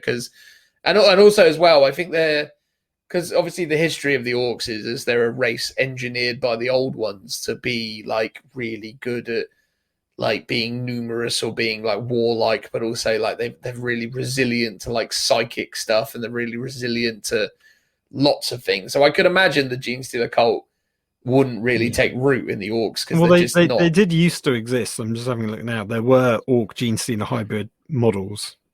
Yeah, but that might have been in the old days. This is like pretty much Rogue Trader, pretty much like, or at least second edition of the latest. Yeah. So whether that's been retconned to even be possible, I would have thought. But there used to be Chaos Gene Stealer cults, didn't there? Yes, I think so. Yeah. Yeah, they did. Yeah, that was always all sorts of weird madness. But they do love going back in time and redoing models. I believe even the Squig Rider, there was an old metal model that was something similar. Well, they were the old Boar Boys back in the day. Yeah, they were great. Yeah. So my brother had a fantastic army made up of like Boar Boys and all the rest of it. It was like his favorite thing. He was always adding more Boar Boys to his collection. Yeah, and I guess boars are a bit silly, so make them squigs instead makes perfect sense. Yeah, why not? Dial it up to 11. But no, yeah, I'd love to see some sort of like, I don't know, like Digger Knob style human faction that could expand it, and again just offer a bit more cross compatibility, because again it's an easy win, right? If you offer opportunities to start to nick things from other ranges and then just incorporate it into the orc army, which is kind of what they did with the GSC, right? The early doors, they just went, oh, and you get all this Imperial Guard stuff. Same kind of deal with orcs, maybe. I don't know. Again, maybe it's not quite orky enough, and I imagine some people would be underwhelmed by that proposition. But I don't know. I figured the concept of I can't remember. It was like sort of scrap tanks, scrap heap tanks or something, where it was like you would take a Lehman Russ or a Land Raider and you'd a looted wagon. That was it. Like that in itself could be a faction with just like kits that you kit bash together. They've got standard rules for them all. I've always liked the idea, and I can't remember which faction it was, but there were orcs that were highly inspired by like Imperial Guard and sort of drove around in tanks and had a bit more of a military vibe to them.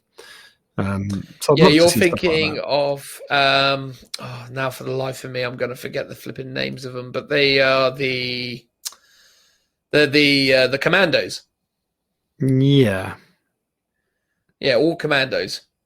Yeah, but they used to be, so historically the commando miniatures used to be dressed in like military garb, but now they're more sort of weird, sneaky models. Although they're not very sneaky, they've just got like ammo belts around them, and they wear neck Yes, chiefs. yeah, no, yeah, I did love the old models actually. They were very cool. Yeah.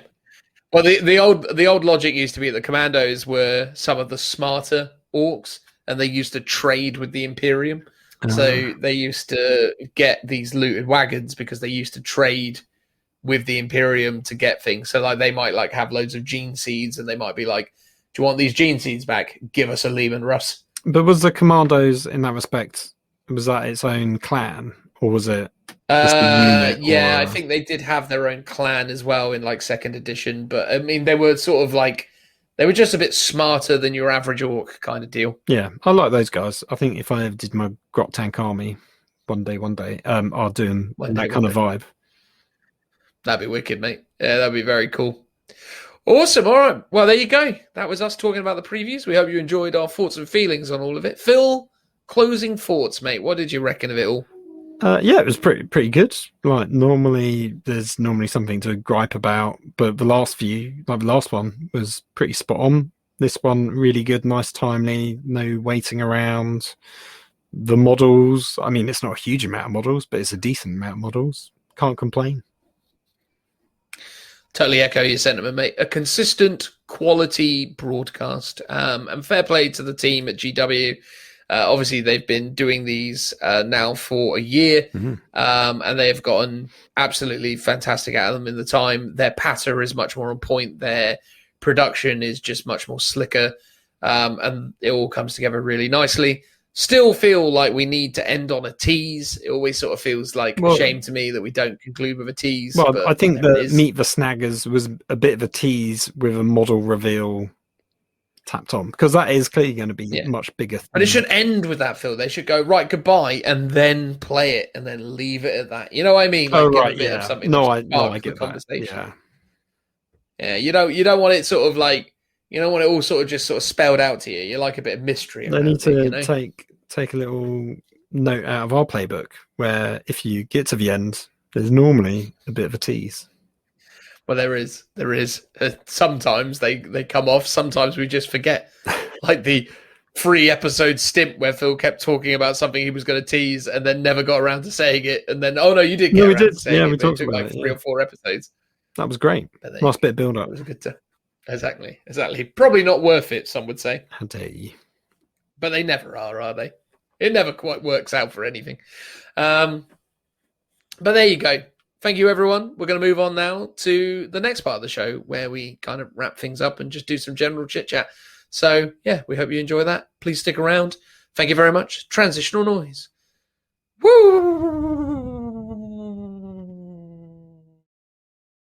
Welcome back, everyone. In this part of the show, we're actually going to now be talking about general hobby fun stuff. There you go. I said that with a level of sincerity, wouldn't you say so, Phil? You gave it your best shot. I did give it my best shot, didn't I? I mean, it's almost like we had come up with some kind of official spangly intro segment there. It was so fabulously done, wouldn't you say? I mean, if you do get that sorted, that'd be fantastic. That won't be sorted, no. I mean, and I'm disappointed. It takes me... You're fired. It takes me so long to convince my brother to come up with new tracks for our 5-star review segment. The likelihood that I could then also get him or construct myself some kind of spangly intro to this hobby general roundup segment that we're doing now is unlikely. Maybe we reach out to the real Richard and Judy and they do something for us. Maybe. I mean, I can't talk to what they're doing for work now. Actually, you know what? I came across the other day one of these like cameo websites, but it's specifically for like British celebrities. Oh, okay. So it's got some absolutely amazing talent on there, and some of the prices are fairly reasonable. We could get Mr. Motivator to do some shout outs for us for relatively small amounts of money. I mean, admittedly, it would still be about 30-40 quid, but 40 quid for Mr. Motivator on the podcast to motivate people to do a 5-star review. That'd be fantastic. Exactly. I mean, Pat Sharp's on there. Oh my god! You know the funniest ones on there, though, right, Phil? The funniest ones are people who do impressions of famous people and then ask for rather large sums of money. There was a guy on there doing impressions of who was it now? Mr. T. A guy was doing a bad impression of Mr. T, and he was asking for like 50 quid. I guess it's because the real Mr. T would cost so much more, or just not do Well, it. of course. But that doesn't mean that the guy pretending to be Mr. T gets 50 quid. But anyway, that's not what we're here to talk about. We're going to do a general hobby roundup. Phil, do you want to get things started? What are you working on these days? You want to talk about hobby stuff? You want to update the peoples on what you're working on? Yeah, I've parked my Mordheim stuff. I've cracked open the seal on my Minotaurs. I have literally and metaphorically dusted them off, and I've started them again. I really want to get on and paint them. That's the next thing to do. I've got a ton of intercessors to paint up, but I decided the last sort of week or so I've been doing some basing stuff on them, adding some detail to the bases, because the bases are the thing I do the least. So when I did my Krieg army, I literally got the Sterling Mud texture paint, I slapped it on, and I was done, and I didn't do any kind of basing detail whatsoever. So for this army, I want to be a bit more fancy, but I'm still going to tie it in. So I'm still using Sterling texture mud for the main bit, but I'm also doing things like skulls and wire and rebar and bits of ruins sticking out. So I'm just gluing those bits of detritus onto the base first of all. Just Detritus? Detritus. So there's lots of just interesting features on the bases. I don't want to go too crazy, but I've sort of mixed and matched bits around, so it's lots of visual detail. And then I'll do once I've painted the models, I'll do the Sterling texture mud at the end with weathering powders, and then I've got some bits of, tall grass and stuff or dead grass. I'll apply very sparingly, I think, for that kind of trenchy, muddy, war zone vibe. So I've been doing that lately, and I've been doing some of the banners. So each sergeant is going to have a back banner, a la like 2nd edition Space Marines. And you're actually going to do like a paper printout that you then like put on top of the flagpole? No, that would be too much, because one, there's no Minotaur stuff. Two, that just looks a bit naff. So I'm using kind of a more modern tactical marine plastic back banners that came with the kind of current edition of Tactical Marines and various sort of classic Space Marines, I should say, and Firstborn. So I'm doing that. I was very much inspired by, Wade Price and who's the other guy who's the one that does all the Ultramarines? Nick Baton, that's it. So they've both done that, and I think Nick goes even further. So he does squadron leaders, which is the combat squad leader. So when combat squads, you've got someone else to lead it. There's no rules to represent it, but he always does, I think, a back banner for that person as well. And I think that is double back banners is a bit too much. What I've been doing is doing kind of the backpack icons to go onto the backpack for my squad leaders, who I'm calling vigilators in my little head lore, who are going to be my sort of squad leaders for my Minotaurs. And then I've been visually tying them together with the banner icon that sits on top. So one of the intercessor guys got a banner, and then there's like a kind of skull icon on top. So the vigilator guy has a kind of a little skull symbol or something similar on there, and likewise one of them's got a laurel wreath, so there's a laurel wreath as his back banner icon, and just stuff like that. Or like one of them's an eagle, and then I've replicated another kind of Aquila eagle on the back banner. So there's lots of like nice little synergy visual bits between them all. Didn't you have one guy wielding an owl? Oh, I do, yeah. So one guy who is the vigilator, so he's the second in command, he's got an owl. I drilled out the eyes, so the owl came from the Dryad Sylvan F kit. Drilled out the eyes, stuck some plastic rod in there so they're a bit more flat. So I'm going to paint him up all metallic. So he's going to be like Bubo the owl from Clash of the Titans. Yeah. As a little classic nod to that. So I've done all my sergeants have been converted in some way. All the squad leaders, well, not all of them, but most of them are converted in some way.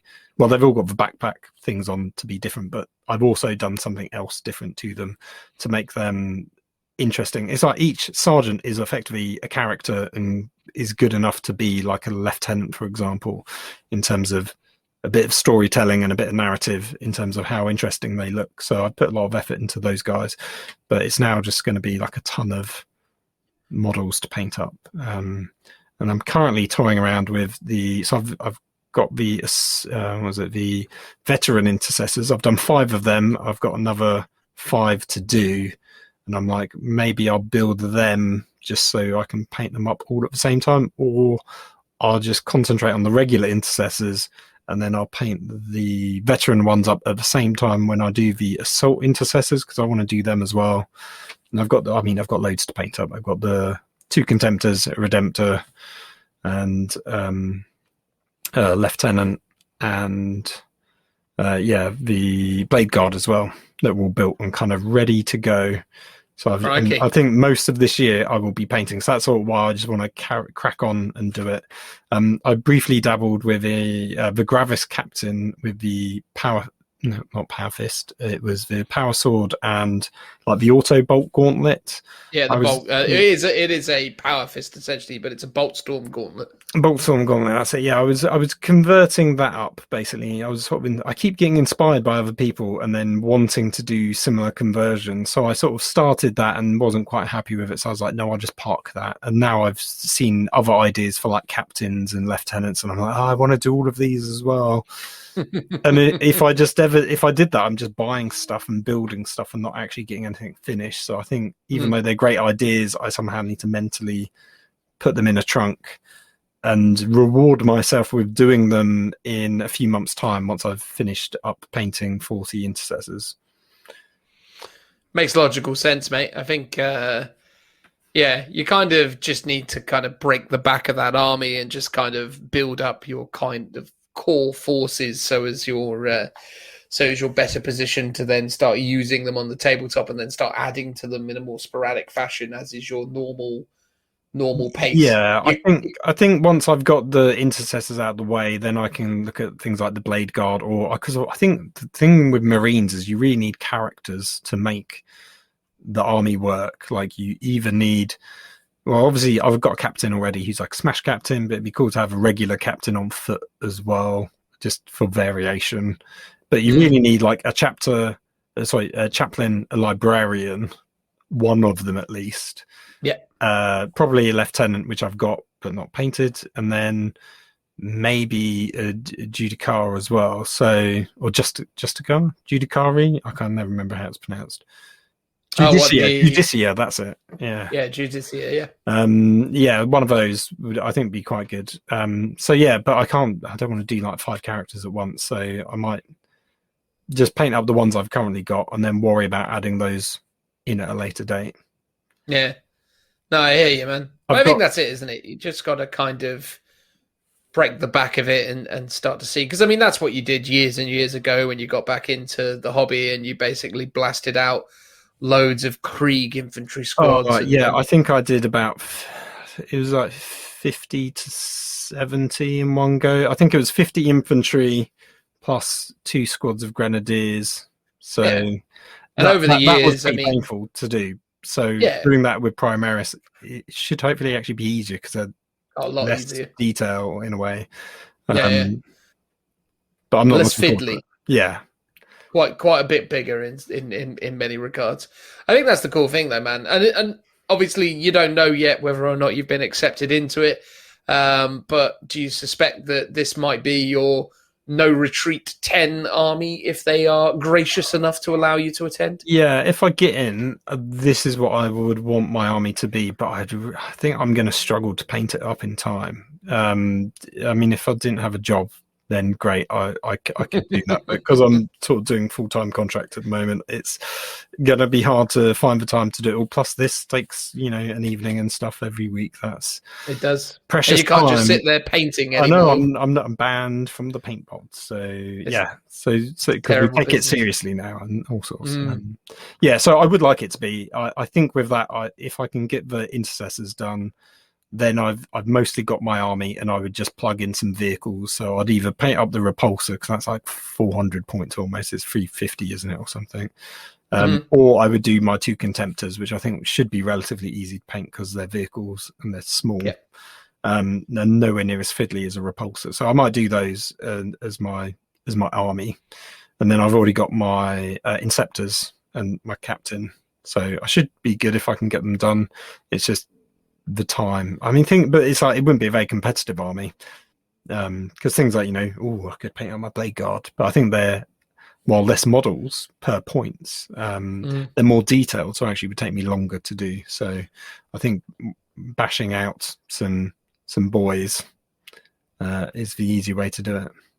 Certainly a starting point, and like you say, you can start to focus on those tanks to bring down those model counts and start bashing those out a bit quicker, I suppose, which would be cool to see. I've got some ideas for the assault intercessors because obviously I keep looking at those and going, they'd be really good for my white scars. Well, I played them as white scars or white scars successors. So today I was looking at how can I convert them, because I don't want to just do assault intercessors out the box. So I was looking at swapping out their chainswords for chain axes. So I was looking online on the Forge World website, and they've got some really cool. There's two versions. There's the Phobos pattern, which is standard sort of assault marines version, but then you've got slightly nice looking ones, which might be scaled better, which is the ones for the Cataphractii Terminators. And I was like, ooh, they might be quite nice. But yeah, I don't know. I think people wouldn't necessarily have a problem with me playing chain axes as chain swords. I think, WYSIWYG, it's pretty comparable. It's just whether it looks good, because obviously they're quite synonymous with Chaos Marines. But then I sort of like that little nod, because Minotaurs are, spoilers, from a Traitor Legion. I mean, are they? Their gene seed is a yes, Legion. Yeah. So the gene seed is Iron Warriors. I presume they were never traitors. So surely you should be using the Imperial Fists as a more kind of comparable, Yeah, and I think that's when Forge World rules say that as well. But because they're meant to be really good, they're very good at siegecraft. But I really like they've got a real assault aggressive vibe to them, which is why I wanted to go down the White Scars route, because I sort of liked the idea of a combat army, because but you're not using Outriders or any of the stuff that abuses the power level of the White Scars abilities, right? It's not like you're there going, this is my White Scars, or rather my Minotaurs army, look at all these bikes. It's not really like that. I've seen lots of people go, White Scars, they're top tier, but they're very difficult to play, and it's like, cool, well, I'm not that good. But I've also seen the list, and it's mostly old school Marines in as you said, bikes, vets attack bikes and speeders and stuff like that. And it's like, cool, I'm not taking any of those. So it's mostly going to be guys on foot and all Primaris, or with the odd character maybe converted up as Primaris. As is my way. So it'll be interesting to do that. Yeah, I'm not sure about the chain axes. I like the idea of it. I don't know if they'd look good with hazard stripes on, because that's my sort of little painting theme throughout. And again, a sort of unconscious nod and wink to Iron Warriors. But whether it would look good on the sides of the axes, would it look as good as it would on chainswords? Because chainswords and hazard stripes go together like, I would say, chalk and cheese, but I don't know. Those are the opposite. I know, but peanut butter and jam, peanut butter and jam. Yeah, well, money in Games Whispers Workshop. and caramel. Yeah. There you go. The Whisper Gold. Oh, that's one of those. Exactly, man. See, there you go. Whispers with a bit of caramel in. There you go. Yeah, but I like the idea of the chain axes, because it's really brutal, and I want to give them a really distinct, violent look to them. So I think that over chain swords might look quite good. Although annoyingly, I started off doing an assault intercessor sergeant ages ago, using the Games Workshop Anniversary Sergeant, the guy that's sort of leaning on an orc with a chainsword in him. So I started converting him up a while ago to have so he's shoving his chainsword into a Space Marine. I was obviously going to paint up as a loyalist. So that then doesn't work if it's going to be a chain axe. So I might have to rethink. Well, one of them can have a chainsaw. Maybe don't do all of them with chain axes. Just do the odd one here and there. Yeah, because my original option is I really like the double-edged chain swords that Space Wolves tend to have. Like the Primaris one looks really good. You can only get the upgrade kit, so that's like impossible to get 10 of, let alone 20. So yeah, I don't know what I'll do, because originally I liked that, and then today I was like, oh, chain axes, that might be a better option. But still, if you buy them via Forge World, it's like damn expensive. It's like 15 quid for 5, so it's 30 quid just to deck out a 10-man squad. Oh, cool.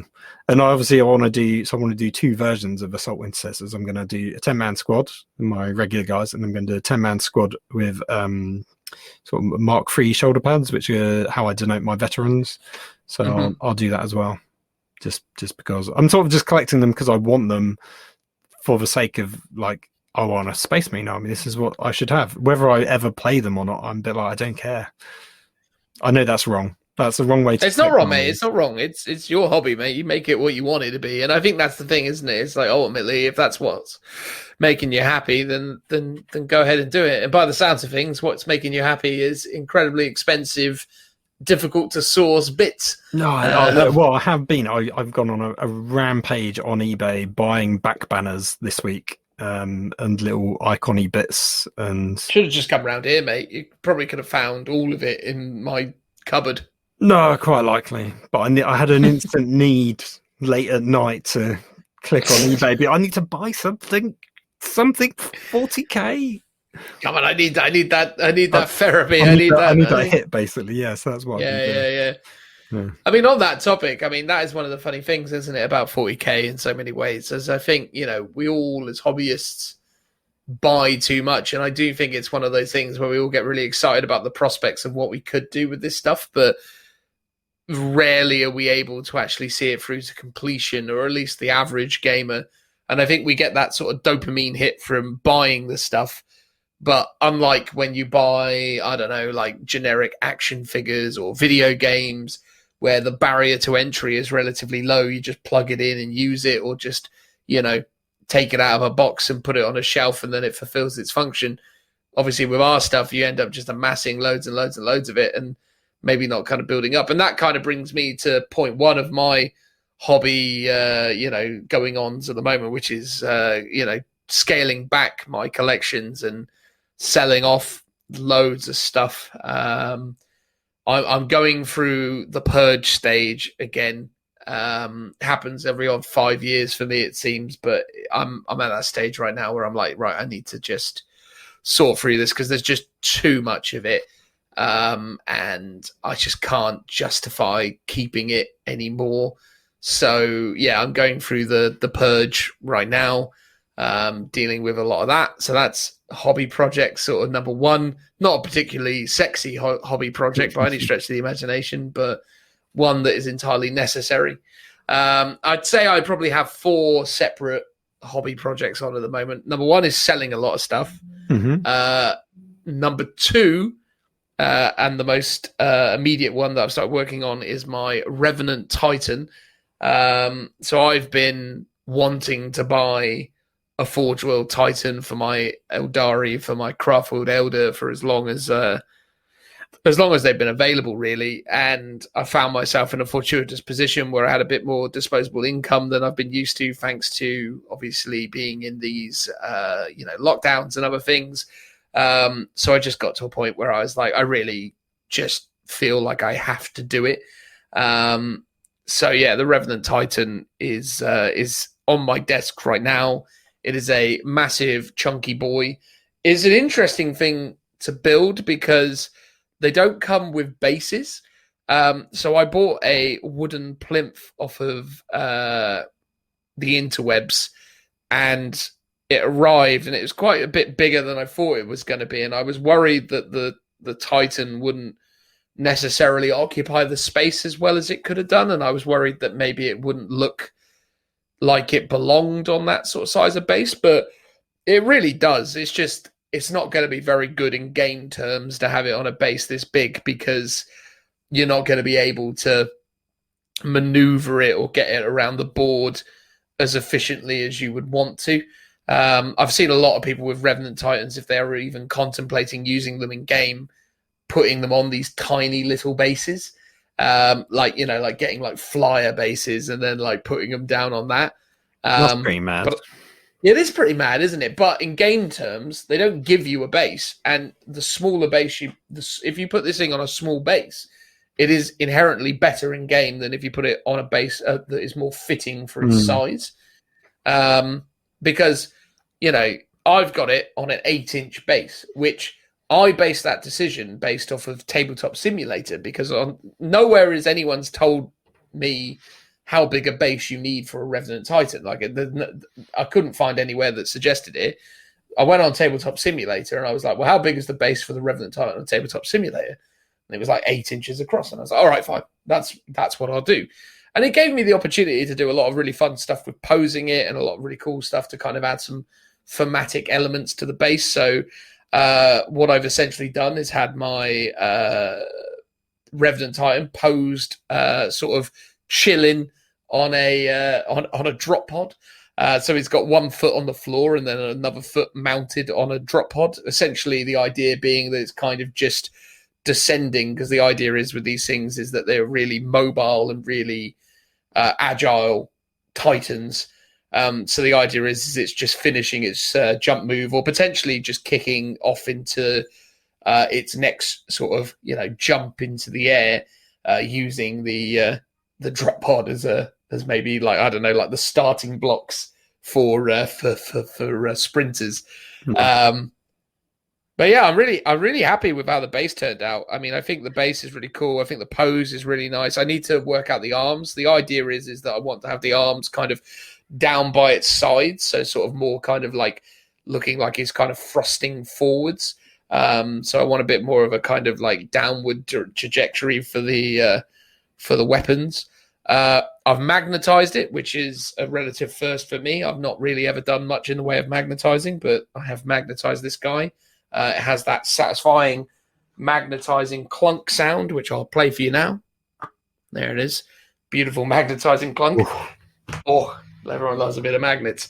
So yeah, I mean, I've got a few photographs. I haven't updated my Insta for a while because it's been a bit of a slow progress on it.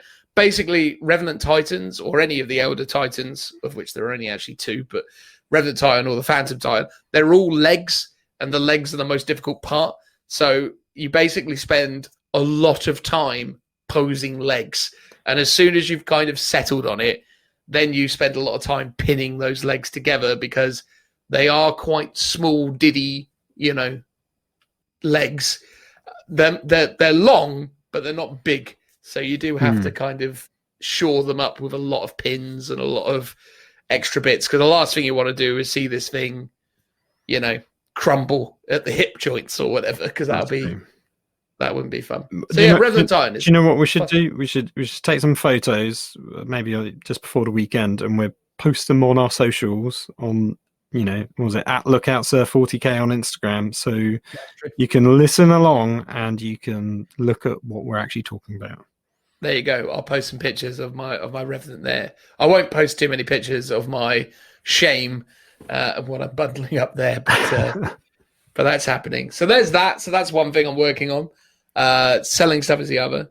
The third thing I'm working on, I've just finished assembling and doing the bases for all of my Death Watch. So my Death Watch collection now is content complete for my 2,000 point army, plus extras. So I've got my chaplain on bike, I've got my librarian, I've got my what else have I got in there? The Tech Marine, all these extra bits that I've kind of got as like sideboard for my Primaris Death Watch army. Got a couple sergeant variants and bits and pieces, but yeah, I've put all that together now, and I'm going to start painting that. Up till now, I've felt like I'm going to do the traditional black color scheme, but I was inspired by some work that I saw on the gram of a gentleman who's been painting some absolutely gorgeous Space Marines done in the style of what's the name of the Space Marine chapter from Astartes? I want to say something like Raptors, but I actually don't know. Well, Oh yeah, I think it's Raptors or something along those lines. But anyway, his name's Marathi Miniatures, Jim Marathi, and he does a really, really good job of distilling that color scheme and bringing it to life on his Primaris minis. And what he's got is like the grey color scheme with the gold trims. And I was sort of looking at that thinking, wouldn't it be cool to do a grey Death Watch with gold arms rather than doing the black with the silver? Because I quite like the idea of a gold arm rather than the traditional silver arm. Because one, I don't know, I always sort of feel like the silver doesn't really stand out enough against the black. This will be proper bling. Yeah, I think it'd be a little bit sort of, I don't know, I sort of like the sort of the juxtaposition of the grey with the gold, at least based on how I'm seeing it there. So I'm thinking I'm going to do some test minis just to see how it looks in principle. Nice. To see if it sort of lives. Do Death Watch get sort of successor chapters? No, they don't. But at the same time, it's, you know, it's my Death Watch army. If I want to pay them. Yeah, it'd be a good, like, kind of, you know, lore-wise is, you know, maybe something more tied with the Inquisition even than the Death Watch, like a special elite force. Yeah. Well, again, you would imagine that there must be instances where they're able to, or where they might kind of express themselves in different ways for different campaigns or things of that nature. I mean, at the end of the day, I get it that, you know, they've established this black color scheme with silver arm, and that's been very much the standard. But yeah, I don't know. To me, I think the grey and gold might be an interesting twist. I mean, again, I'm gonna test it out, see how it looks, and if I like what I see, then that's possibly how it's all going to do. Plus, also, I'm pretty comfortable that I've created a really good, quick method for painting grey, which is partly why I feel like grey is a winner, because I know that I can do it quickly. And that is something that I'm quite interested in at this point in time. Isn't it very similar to, because before you were going to do your own custom chapter, which was grey with a yellow arm? Yes. So you've kind of gone back to it, but you just swapped out the yellow for gold. Yeah, basically. Although the idea is that this grey would probably be a little bit more green to it, as it were. So it's not like just a Mechanicus standard grey. It's a bit more of a sort of, it's almost like a tinge to it. Yeah, it's closer to the Sons of Horus. Oh, okay, nice. Well, it's sort of somewhere between the Sons of Horus and a regular grey. It's like it's like a really grey camo green type of vibe. Cool. Is what they've gone for with this with these miniatures here. It is the Retributors. That's what they're called. Oh, Retributors. Yeah, cool. So that's what. Yeah, it's a really. I mean, to be fair to him, he's posted some absolutely gorgeous images of his Retributors, and he's done some really nice looking Necron stuff and other bits and pieces as well. So yeah, it's just really clean paint job, which I really appreciate. And again, that's the sort of thing with Primaris, is that you can do these really nice clean paint jobs. And yeah, I just think, why not give it a shot? We'll see how it goes, because yeah, the problem is with me is like painting black for me, the only real way that I feel like I can make black work at my skill level is to weather it with lots of like battle damage or silver chips and all those bits and pieces. Yeah. And I don't think I just don't like how it looks, because I'm not doing it justice. I feel like I'm not even really that skilled at doing the weathering side of things either. So it just doesn't really pop the way I want it to. And at that point, it's like, well, I may as well just go for a sort of more simple scheme that I know works, because ultimately a lot of what I'm looking at for painting grey is very much a mix of like, airbrush the majoritively grey, do all the colors with just painting them on, and then applying a weathering wash from more of a kind of traditional modeling paint range, after having obviously varnished them beforehand, and then just wiping away most of the stuff. Sort of streaking grime technique. Yeah, kind of like that. Well, it's sort of similar techniques that basically I bought some really gorgeous Blood Raven models off of another guy on the internet who I've just forgotten the name of. Tom's his name. Sorry. Bought some good things like that, and he taught me some of his techniques that he was using. And his techniques are really they're not Games Workshop techniques, but they're actually but they are very effective. So I sort of looking at it going, yeah, why aren't I just using these kind of varnishing and weathering techniques? I've seen it done before. It's quite often a lot of people do it for Horus Heresy because it's got that kind of much more gritty, realistic vibe to it. And it obviously is a technique from scale modelers. Yes. Where you basically apply a kind of oil wash or an enamel wash all over, and then use either a Q-tip or a cotton cloth and some white spirit, and you wipe the model off. So you're wiping all the high areas, so all the recesses still have a shade in. I saw someone actually post one on, I'm sure it was on Facebook, just today. And it looked really good because the middle step where it's covered in the I think it was AK streak and grime, it's just all brown. But it's because he basically did base layers for everything, did the streak and grime on top where the whole model just then looks brown, and then obviously he's just washed off everything, and it looks fantastic. It gives it a proper kind of Blanche Hitsu grim dark sort of style to it, and it's and that's tabletop ready as is. And I remember. A guy, because I remember he was in White Dwarf and we saw him at Warhammer World. It was like an AdMech army, and he was like, "Oh, I painted this 2,000 point army, or 1,750 at the time." He's like, "Oh, I painted this army in a month," because the technique is so quick. It's just so easy. It's basically base coats, streak and grime effect, and you're done. You can do more to it after that if you want, but you really don't have to. Yeah.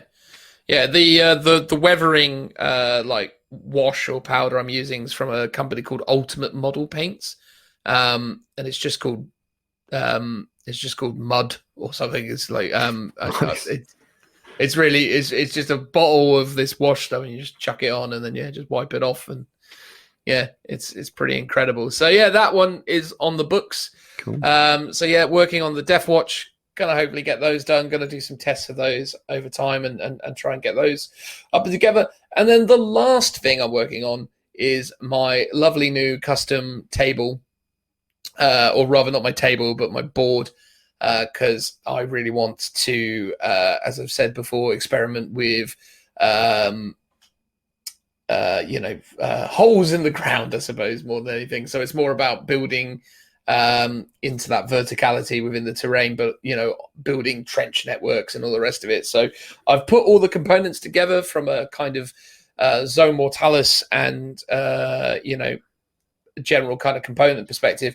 I do not have the space in my own home to do the job of putting it all together, so I'm waiting till the COVID restrictions are taken away, so as I can go to my granddad's workshop, because my granddad is still alive, based on my relative old age. I'm fortunate enough still to have my grandfather with me, but he was he has a woodworking workshop thing, on the side of his house where where he used to do all his carpentry stuff back in the day. So it's a really fantastic space to work in.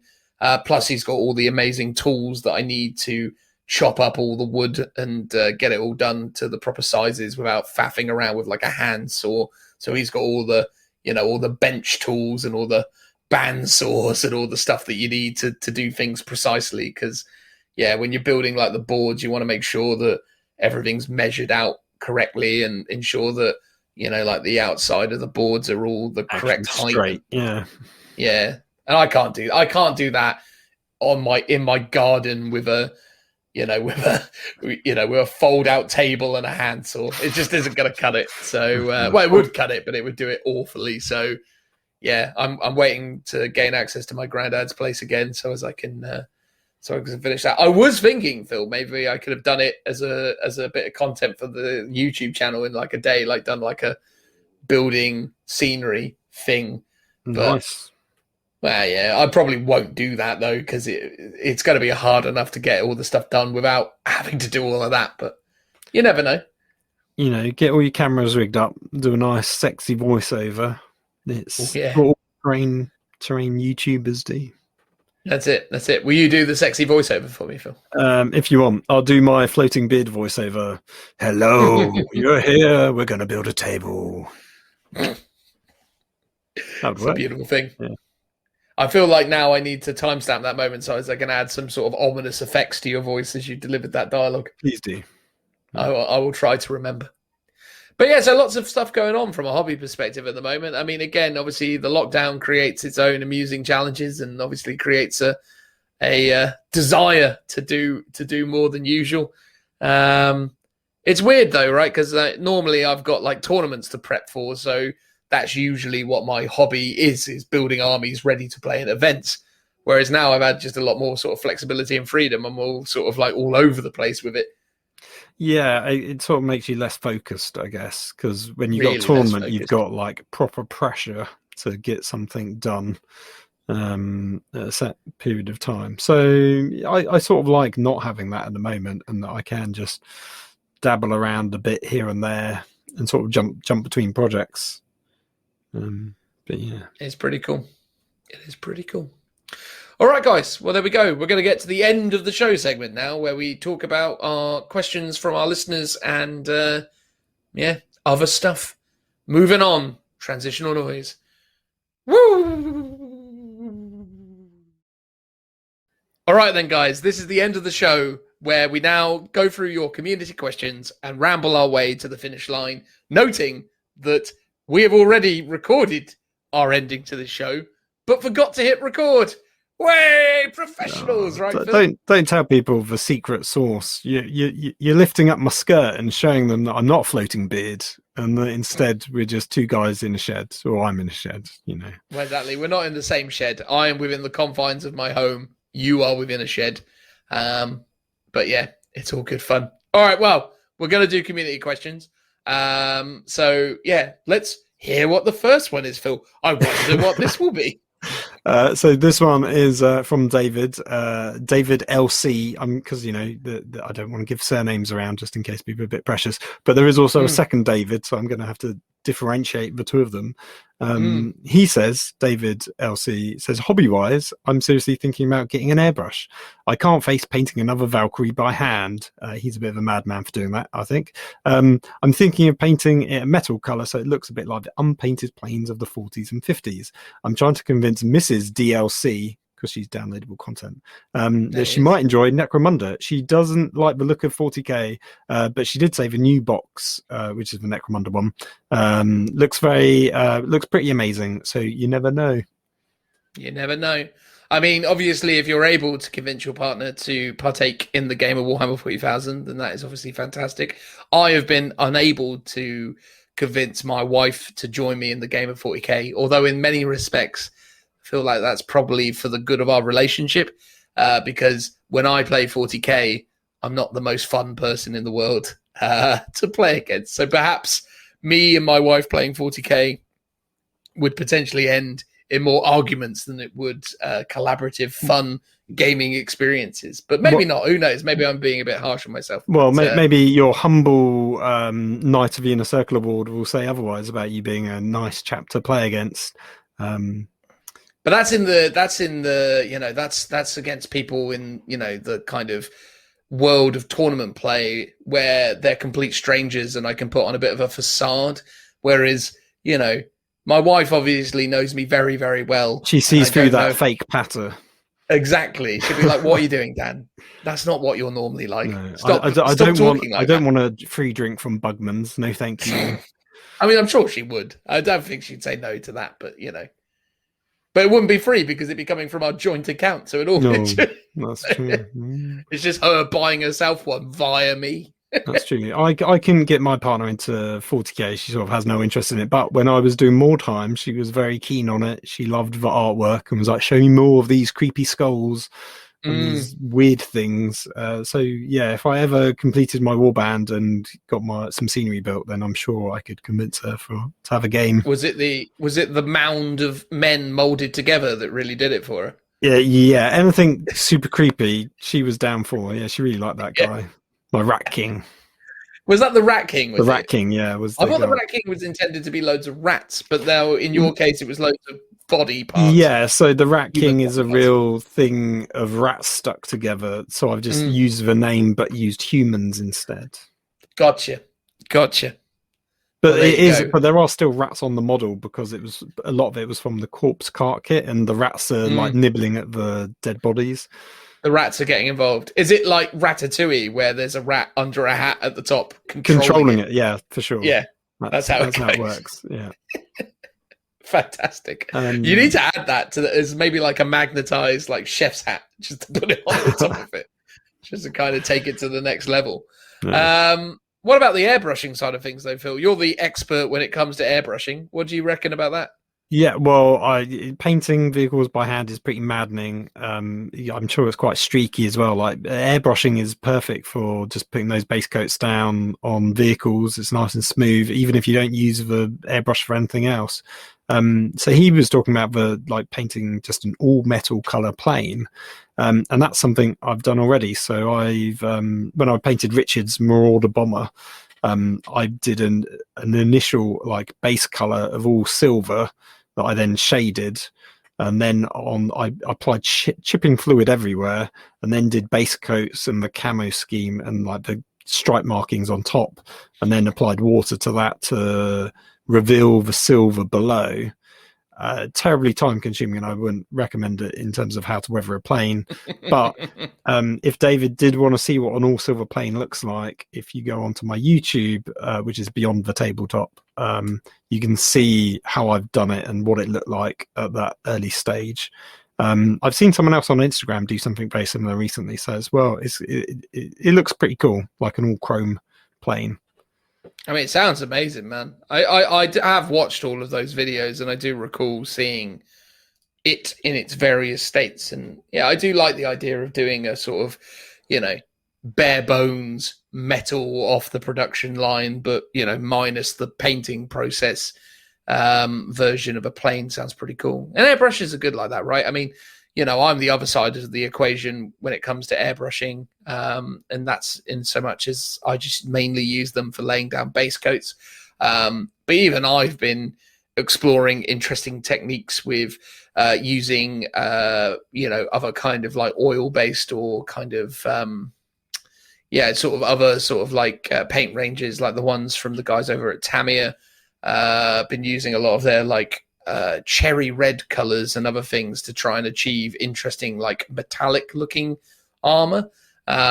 Toying around with the idea of dusting off my old Drakari minis and starting to paint them in a potentially like metallic color scheme of some form, and that's only really achievable now with airbrushing, although to be honest with you, since the advent of contrast paints, you can probably use them to some degree, but it's fair to say that the best method still seems to be the airbrush, right, Phil? Yeah, because I've seen it done with contrast on sort of infantry models and stuff, and I've seen contrast done on vehicles, but I don't think the technique you want to do would work very well on vehicles by painting it by hand, because you'd have to do one panel at a time because you want to avoid like tide marks and stuff.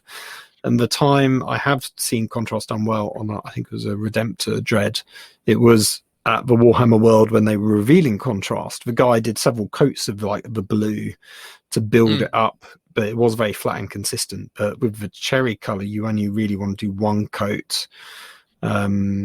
So you're still seeing that metallic underneath. So I think it'd be hard to do vehicles by hand like that. You really want to do an airbrush and where you can sort of lightly glaze on top. Indeed. Well, there we go. That's that one. Should we move on to the next question? Yeah, we've got a comment from David W. this time, so a different David. He said the latest releases look great. He says the new Sisters tank looks basically like a Predator. He's personally not keen on the hull-mounted heavy bolter because he thinks it looks odd. I sort of know where you're coming from. He says he loves the new Cog Boy Marshall. It's a great looking sculpt. He's currently got nothing on the go project wise, especially as the last thing he got for his Death Korps of Krieg army. We're going to be taking a drink, everyone. The Gorgon got legends and the capacity significantly reduced. And while I can't play real games, Royal Games, he's not got any mojo and would like a Macarius tank, which is fantastic. And maybe some engineers with Hades drills. But what to say, they won't get done for over a year down the line. I'm still nervous about getting my Earthshaker carriages. He says also getting by listening to you guys and 40k books on Audible. Well, that's very kind of you. Obviously, thank you for listening and supporting the show. And obviously, the 40k audio books are also pretty awesome. I mean, it is a shame, isn't it? Obviously, that Gorgon got Legend, because that is I mean, we've addressed our disappointment at that in a several hour long episode. Indeed. But around his points around the Sisters tank, like, I do understand why people are potentially unhappy with like the whole mounted heavy bolter. I don't necessarily see it as a massive problem. Like, I don't know. I mean, why wouldn't you want an extra heavy bolter on the whole? I mean, again, it doesn't feel too ridiculous when you look at the Lehman Russ as your kind of point of comparison, but then the Lehman Russ is a specific battle tank chassis, whereas the Rhino wasn't really ever known for having guns mounted in the central hull. Yeah. And I do think that is a bit of a change of pace that people aren't used to. So I do understand why you find it strange, but personally, I just think I guess I don't mind. Goes against the concept of the STC, where you've got a very basic pattern on and you build upon it. Or maybe that is the whole point. Like, so maybe you could have a hull mounted heavy bolter and it's not too bad. I sort of see what he means, because before I never really clocked that it's a predator. It's not a predator, it's a Rhino, therefore it shouldn't have one there. But in the same way, a predator has one on the top and there's not meant to be a gun there either, so why not stick it somewhere? It does make it look more like a Lehman Russ, which is sort of why I don't have a problem with its position. I think it's just the kind of weird arch detail I find a bit odd. Yeah, no, I understand what you're saying.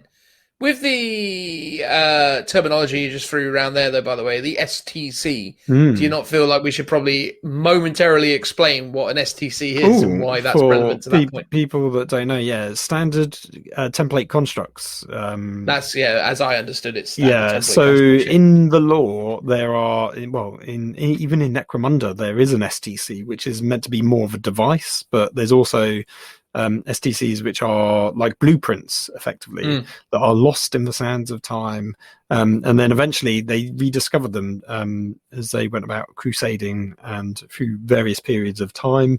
They're basically templates for mass producing anything, and basically the Adeptus Mechanicus don't like to create anything unless you're called, because you're a heretic. But basically, they like to build things based on these prefabrication templates that exist. And quite often they get corrupted or modified over time. So Arkan Land was famous for finding the Land Raider, not because it raids over lands, but because his name had land on it, and hence Land Speeder as well. So he, in law, discovered those patterns, which could then be used by Forge Worlds to mass produce these items. But then over time, quite often you get various patterns. I don't think they've been developed, but they've been like rediscovered elsewhere in other Forge Worlds or on other lands. Quite often, the Adeptus Mechanicus on the Scutari, their whole job is to go about exploring, looking for these new or old, shall I say, template constructs. Yeah, because the idea of them was that essentially this is old dark age of technology stuff that was sent out into the stars with humanity when it left Earth originally. And the idea was as humanity would colonize these worlds around the galaxy, that they would be accompanied by these STCs that would enable them to, take root in these new locations and start to carry on with their technology. So it basically has all of like the knowledge and designs of humanity of the time, and it's all built on the idea of going out to these frontier worlds and being able to start constructing things. I mean, famously in the Horus Heresy novels in the initial trilogy, the discovery of an STC was what Horus used to negotiate with a faction of the Mechanicus, which resulted in them turning on the Emperor, because the acquisition of this STC was so alluring that siding with the War Master was, worth the apparent heresy and the apparent things. And what's really interesting as well is how they sort of telling in the book is because basically the Legionnaires, the Space Marines, come up against this army of humans that are also very similarly armed.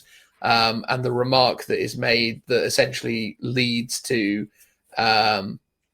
this community becoming under fire by the Sons of Horus, or the Lunar Wolves, as they might have been still at that time, although I think they were the Sons of Horus, was the idea that this guy basically let loose that they have an STC, and it was like a little sort of whimsical remark where he's like, oh yeah, STCs, right? I mean, they have a very similar kind of mindset when it comes to design. They have a very kind of blunt design philosophy. And that's when it all kind of turned south for them. It was quite interesting. But yeah, STC is a really interesting thing that. Yeah, well, I mean, again, it's like lore-wise, what I always liked about it is whenever something new was created, they, like from Games Workshop, going, okay, we're going to create the Predator for the first time, or something slightly more modern. Like the justification for it could always be, oh, well, we've just discovered this STC, or it's been designed by someone and has been officially sanctioned, because that's sometimes what happens. And now we can do all this cool stuff. They didn't have to retcon it back into the past as, oh, this is something we always had, but you've just never seen it until now. So that was always quite a cool lore-wise thing. And I think that's sort of what people got upset about when Belisarius Cawl came along and was like, I've just created stuff. Because the whole point about the SDCs is that was almost impossible to do, or people were never comfortable with that actually happening. So so for him to just do it kind of carte blanche and kind of get away with it seems a bit odd. But in a way, quite often, sometimes new patterns get discovered or sometimes get tweaked, but then become like official. So it sort of makes sense. But I mean, I'm surprised they didn't just sort of do the whole, oh, we just discovered a cache of STCs for these new repulsors and stuff as a kind of fluff wise of justifying that, oh, they've always existed, but they've been lost in the sands of time. Yeah. I mean, the STC has always been the MacGuffin of the 40k universe, isn't it? It's like, oh, how do we explain that? Oh, it's an STC, I imagine. Oh, okay, well, cool, so even fine. in Necromunda Van Sar have an STC apparently malfunctioning and slowly killing them, but is the explanation of why they have all this super advanced tech that even Guard wouldn't have. No, indeed.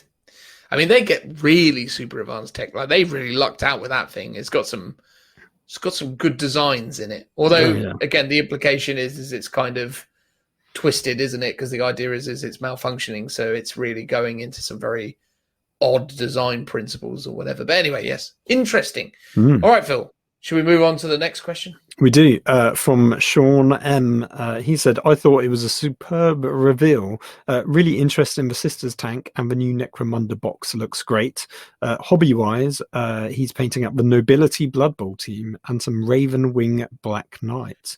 And then he also adds, I'm a bit fed up with people complaining just because they can. Games Workshop has been knocking it out of the park with models, and some of the reactions are just lame. So just there you go. You hear that, Phil? Your reaction to that tank is just lame, mate. I mean, fair enough. I mean, it's not a bad tank. You'll take it. It's not a bad tank. It's just, I don't know. It's a bit. I understand where you were coming new, from. And I fear it. I fear change. Yeah, I understand that. I think that's the thing. It's weird, right? Because I'm relatively segregated from the community in so much as obviously I do this and I have a very kind of filtered view of what I get back, because I tend to sort of stay within my own I stay in my lane, so to speak. And I do pick up on the negativity about stuff, but I try not to engage with it too much because I don't like to sort of let it influence my opinions too much. Because genuinely, when I saw that Sisters tank, it wasn't that I fell in love with it. It wasn't like I looked at it and went, it's the best thing ever, but I certainly didn't dislike it. And as I said to you guys at the time, I was like, God, I'd love to have the option to have something to dislike within, like, my Craftworld army at the moment. I'd love to get something that was sort of new that that that I could be upset about, because it's a privileged position, right? And the thing is I sort of hope that orc army as like a new sort of sub faction is a sign of things to come. The Xenos armies are going to get some more love over the next year or two, and hopefully we've just had Necrons, now we've got orcs. It's got to be probably Eldar after that, so hopefully they get something. I don't think so. I think Craftworlds is. I don't think Craftworlds is happening this year. Well, yeah. So what's interesting about that orc one is I've touched on it before. It's a bit like the Primaris effect. It's like why redo an old model when we can create a new model and still sell the old one? So these are new orcs. They're not really replacing anything in the current range. They're not updating and phasing out old models and giving you new versions of them. They're just giving you brand new stuff. So even with Eldar, you're almost more likely to get Exodites or something that's brand new as opposed to updating those old models. Although what you might see with these new orcs is they maybe update things like the basic orc boys that could be used for both, and that's how they update them, but also still give you sort of brand new stuff as well. Yeah. But I mean, to the point about GW knocking out of the park with the miniatures, totally agree. I think the lineup of miniatures that they've been bringing to the game lately have been phenomenal. I think, as we've documented and said in prior episodes, I haven't been too thrilled about some of their communications and some of their pricing models. I think there's been some frustrating elements there, but in terms of the quality of what they're manufacturing and what they're delivering and what they're building, it's phenomenal. There's never been a better time to be in this hobby. It is just constant quality, which is spectacular. And it's a really vibrant community, a really good place to be. But that's why debates happen, and that's why people get frustrated at stuff, right? Because ultimately that's just par for the course. But yeah, I think good on them. They're doing good stuff. And I agree with you. I think it was a great update. Very, very little in the way of filler in this one. We didn't have too many, here's a Black Library update, here's a, and not to besmirch the Black Library stuff, but just, it's not nearly, here's the cover of a book and a bit of a broad synopsis of a book is not always the most exciting news. So this was a bit more chunky, which was cool. Nice. When do you think they're going to release the new Warhammer Quest film? I think it's got to be pretty soon. It has to be. Do you think they'll try? Well, I was surprised. I've got the feeling they will try and punt it out for Easter time, but obviously that's a week away now, so it doesn't seem likely. But can't be too far behind. I thought it was either going to be before April, because that's the end of the financial year, so they'd want one last big hit before that happens, or it's going to be just afterwards to kind of get the year off to a good start financially with a bunch of sales, because everyone and their dog is going to be buying the Warhammer Quest. So it's got to be soon. They've done so many previews for it, and they've the vampire range is going to visually very much tie into it as well. So if you're starting to collect a new vampire army, you're going to get Warhammer Quest as well. I think it's got to be soon. I think the problem is they've just had so many delays with production, so it could well have been meant to have come out already, or this month, but won't, just because of issues with COVID and manufacturing and distribution. Yeah, there we go. Any more questions? Phil? Yeah, we can move over to the old Instagram account at Lookout Sir 40k if you want to join us over there. We've got one from Ultimo Queso. He said, your episode on Scions inspired me to create a Scions Crusade force. Nice. I'm currently working on painting up my first 25 power level of Iotan Dragons, which I believe was the top pick that we had. At the time, certainly. I think they were the ones that we lauded the most. I think on reflection, I feel like... I still think they're good. I still think they're really good as well. I think for probably more variety, the Lions, I forget what the beginning of it was. Land but I think Alliance? Yeah, they're the ones who get. Aren't they the ones who get like the extra hit on 6s or something? No, the extra hit on 6s was the generic one, I think. Well, I feel like there was some combination of that. Well, Anyway, they did it twice. So the standard Scions got an extra hit on 6, and then there was another one which also got an extra hit on 6, but it was worded ever so slightly differently, so it might have been them. Yeah, because I think there was some sort of like. Anyway, the point is that the dragons are still a very valid choice, and I think if you're going to do the drop infantry side of things, you can't go wrong with the dragons, unless of course you're going to go more heavy into your volley guns, and that's I think when the lion variant comes in. Because there is one where when you disembark from a vehicle you get like pluses to hit or wound, so if you're going for lots of Valkyries and transports, then that one's quite a good one to go for. If you're going without vehicles, then the dragons is good because you're maximizing your deep strike and your rapid fire. Dragons are easily the best ally. Like if you're looking for something to throw in, because it's the cheapest way that you can rock them as a like battalion. Not that you need to rock them as a battalion. Obviously, you can take a patrol, but if you're taking a patrol, you're probably not necessarily. Well, maybe a patrol still works because you can still get free troop choices into a patrol and a commander. But yeah, they're very good. I like the Scions a lot. I think they're a fantastic complement to a lot of armies, and at the moment where all of these other kind of imperial factions don't lose their special abilities for adding Scions to their army, I think it's a great thing to have to chuck into other imperial armies, as has somewhat been demonstrated with the Drakari book.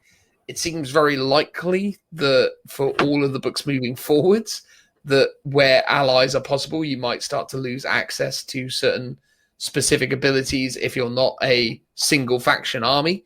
But that's pure speculation. I've got an interesting idea with Scions, and it's very similar to Skitarii and Admech. It's like in Psychic Awakening, they sort of deliberately went down this way of making them their own force with their own sub-factions, and it's now sort of got to the point where you even need to separate them from Guard completely, so they're their own sub-faction again, like they were when they very first came out. Give them more units, give them more vehicles that are unique to them, and make them a complete sub-faction of their own.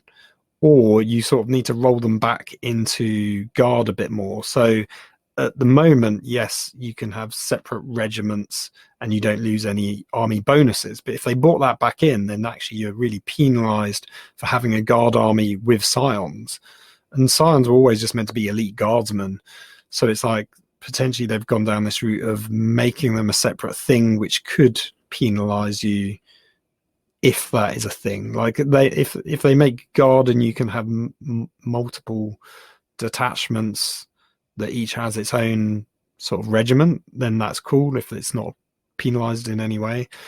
But that if you are, then they're penalising you for how you're meant to play the game with Scions. So that would seem a bit counterintuitive. So it depends what they do with that Guard army when the new codex comes out. Yeah, it's going to be interesting to see how that develops. But yeah, anyway, Scions are cool. I'm glad that we inspired you. Although it's interesting that you stated that you're using them as a crusade force, because you clearly didn't hear my crusade. I know. No, crusade's fine. It's all right. Now that I've actually read it, it seems all right. I mean, it's all right. It's not something I'm going to be falling over to play, but it's there, right? It's all right. But for sure, Ultimate Aggressor, let us know how you get on in that crusade, and also if you enjoy it, but also how good is your force and what you get up to with it. I'd like to know. Boom. We got time for one more? Yeah, I'll squeeze another one from Old Cantor Blue. He says, in all honesty, I'm not sure about Squig Rider. I have an Orc army and love the Gaz model. I just want to see an updated minis for the existing range. The Mega Knobs have dreadful minis. Look at how many resin models there are in the range too. What we need is updated stuff, not a range of squigs. I mean, I'm not sure that I would necessarily say that adding loads of new squig related stuff and the stuff that around it should be looked upon necessarily negatively, because it is adding extra flavor. Yes, it's a specific vertical, right? So it's very much like, okay, cool. All of this stuff will have some affinity with squigs. Either that's models with squigs on their backs, or models riding squigs, or models carrying squigs, or following them, or whatever, right? Like, it's going to be various flavors of squig related things, but they're still going to offer extra flavor and extra things that you can put into your orc army. So I don't hate it, or I certainly don't hate it. I actually really like it. I just think it's just something different, isn't it? Something extra. Yeah, I don't know. What's your vibe on it? I can see why people want the old models to be updated first. It's like, why do new armies and new models when old models are really outdated and need replacing? But the problem is, if they did that, they would only ever be doing that, and they'd be sort of stuck in a perpetual loop of constantly updating the existing range. And I bet to my bottom dollar that those models, updated models of old sculpts, will not sell anywhere near as well as new sculpts of new things. Partly because it's like, okay, cool, you've got Cantor Blue, a bunch of mega knobs, and they're serviceable, they're okay. If you get brand spanking new mega knobs, would you literally ditch those old mega knobs for the new ones? Sure, some might do, but plenty of people will just go, I've already got mega knobs, I'm good. Yeah, they're not quite as good, but once they're painted, they're okay. And I think that is their Games Workshop's mindset with, we will update some stuff slowly, but the influx of people buying stuff is from new kits with new rules. And I love the fact they're going to potentially flesh out sub factions more, or have new races and armies. That's sort of like the lifeblood of the game, is like that diversity of different armies. And I think it's important for the orcs, right? Because the orcs is a range prior to the Speed Freak release that happened couple years ago now. I think it was 2019. No, 2018 was Speed Freaks. October, yeah. So prior to that, though, right, like, all the orcs were orcs with different guns, right? So it was either you were your standard orcs with your shooters and your choppers, or you were a standard orc with a big gun, or you were a standard orc with a rocket strapped to your back, or you were a standard orc covered in some bling with some more spangly guns. Like, yeah, okay, fair enough. There is still a lot of flavor in those units, and there's still a lot of creativity being expressed, but not nearly to the same extent as when they started introducing the Speed Freak elements. Again, if you remember the Orc Codex that came out in 2018, also featured a lot of new additions to the Grot army. So you got the mech guns, so you got a lot more extra kind of Grot flavor. You got the flyers, you got the Morkanaut and the Gorkanaut back in 7th edition, I think they were added. So they're doing a lot of really great stuff to the Orc range to kind of expand it beyond just a bunch of boys with different weapons. And I think the addition of this is going to be really great, because it gives you just an extra flavor that pads out the range and then starts to give you a lot more versatility as a player. So now all of a sudden you can bring an orc army that feels uniquely yours, which is, I think, something really cool and important, and something that they've been, doing with a lot of these ranges. They're offering us a lot more, creative flexibility to make interesting themed armies. Because if you want to rock up and just run loads of scrap jets and war trikes and dragsters or whatever they were called, alongside some war bikes, you can totally do that army list with orcs, which is pretty amazing. And if you want to, you could do, as Phil was sort of saying, you could do like a grot themed army, or you can do a more traditional just orc boys and war boss style army. Like, there's a lot more flavor to the orcs today than there was 5 years ago, and I think that's great. So what you're saying, basically, to Cantor Blue, is he's spoiled already. Shut up. I'm not saying shut up. I'm saying give it a chance. I get where he's coming from, but I also think they're always going to want to push creating new stuff, and that's cool. But I do want to see old stuff updated myself as well. Well, which old thing is he asking to be updated for the orcs? If you don't mind me asking, in particular, he said the Meganobs are dreadful minis, but then he also says just look at all the resin models that they still have. The Meganob kit's only like 6 years old. It came out in like 2015, 2014. Yeah, I guess 6 years old sounds old, but isn't really in the grand scheme of things. Well, not even. No, I mean, like, I'm pretty sure the new Meganob kit came out. I think that was the 7th edition release as well. No. It's quite a nice multi-part plastic kit. Although, if it's a multi-part plastic kit, it probably is a real pain in the bum to put together because all too many of the newer kits are way more complicated than they necessarily need be. Mm. And you guys got Gazkov Fracker only a couple of years ago. Oh my God, I forgot about Gazkov. I think maybe, maybe his point is Gaz is a classic orc, like lots of guns, quite techy. And then these new orcs are so different. They don't really fit in as an addition to your current army, which does make me think they're going to be like a sort of sub-faction or a particular clan, because they are so different. And yeah, maybe the Squig Riders you could add in, but they don't look orky enough to just seamlessly blend with an existing orc army. Yeah, it's like as you said, was it the Iron Jaws from AOS, and then you got the Savage Orcs, totally different looking orcs and not particularly cross-compatible all that much.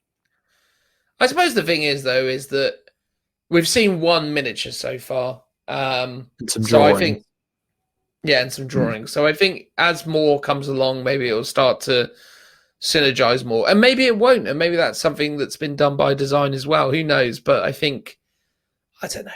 I feel like the orc range is definitely getting better and better and better, and it's cool to see new things being given to the orcs because I just feel like they need it, and I feel like they've been getting that attention really good over the last couple of years, and I think this is a really great extra string to their bow that maybe won't be that appealing to existing orc players, but I mean I'm sure many of them will dabble with it, but maybe will be a good vehicle for getting other non-orc players to take notice and give the orcs a go.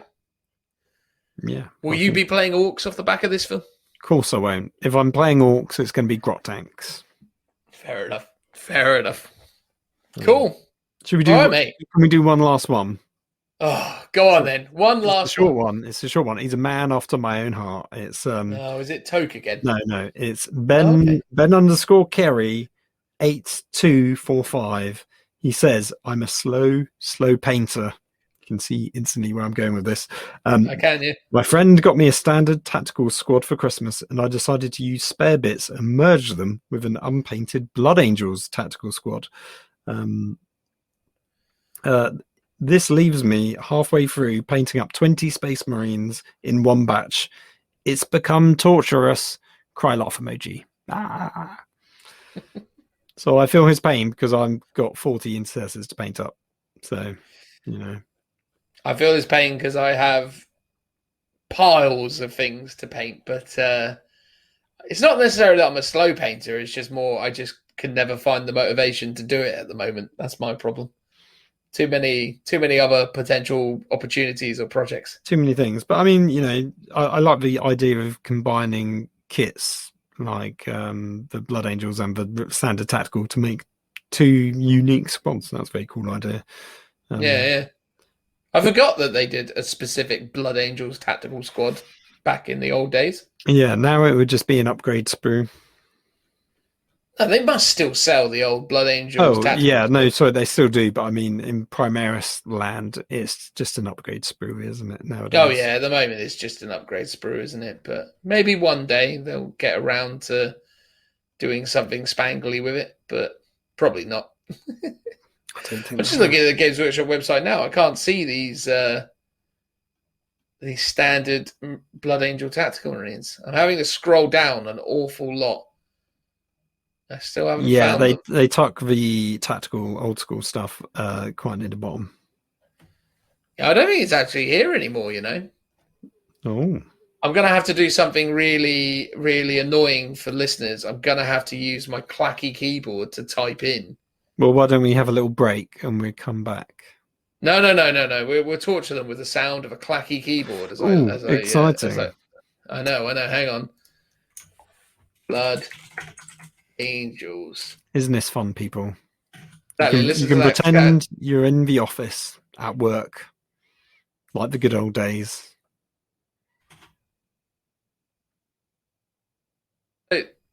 That Blood Angels Tactical Squad's gone.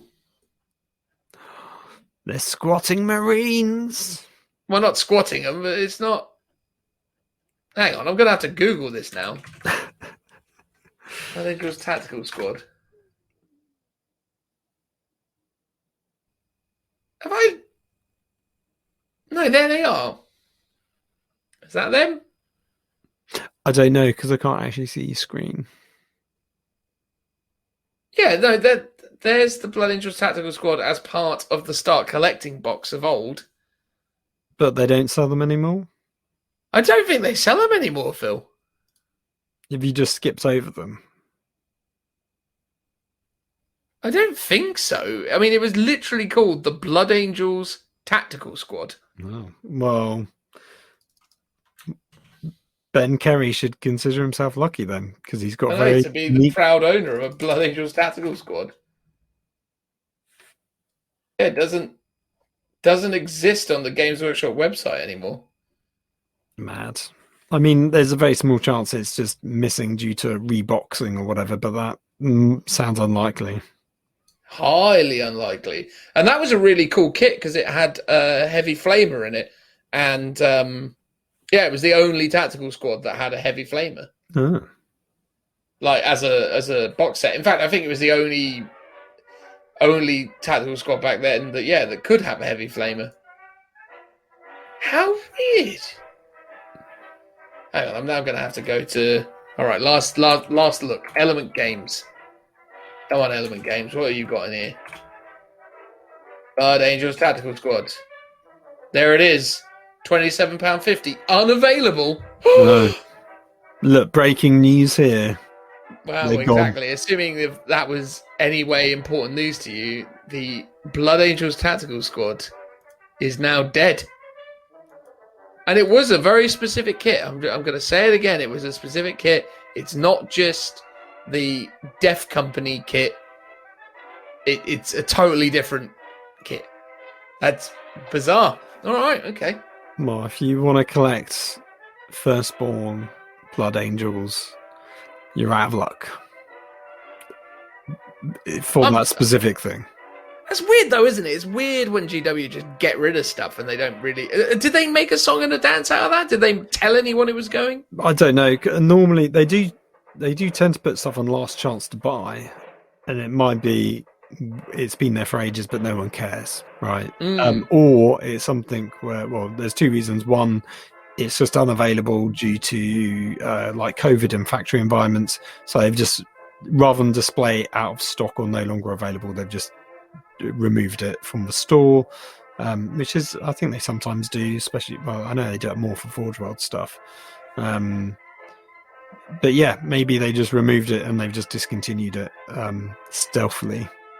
That's very strange. I guess their logic is you don't need that kit, really. It's like, yeah, the heavy flame is cool, but if you want tactical Marines, you can still use the tactical Marine box, paint them red.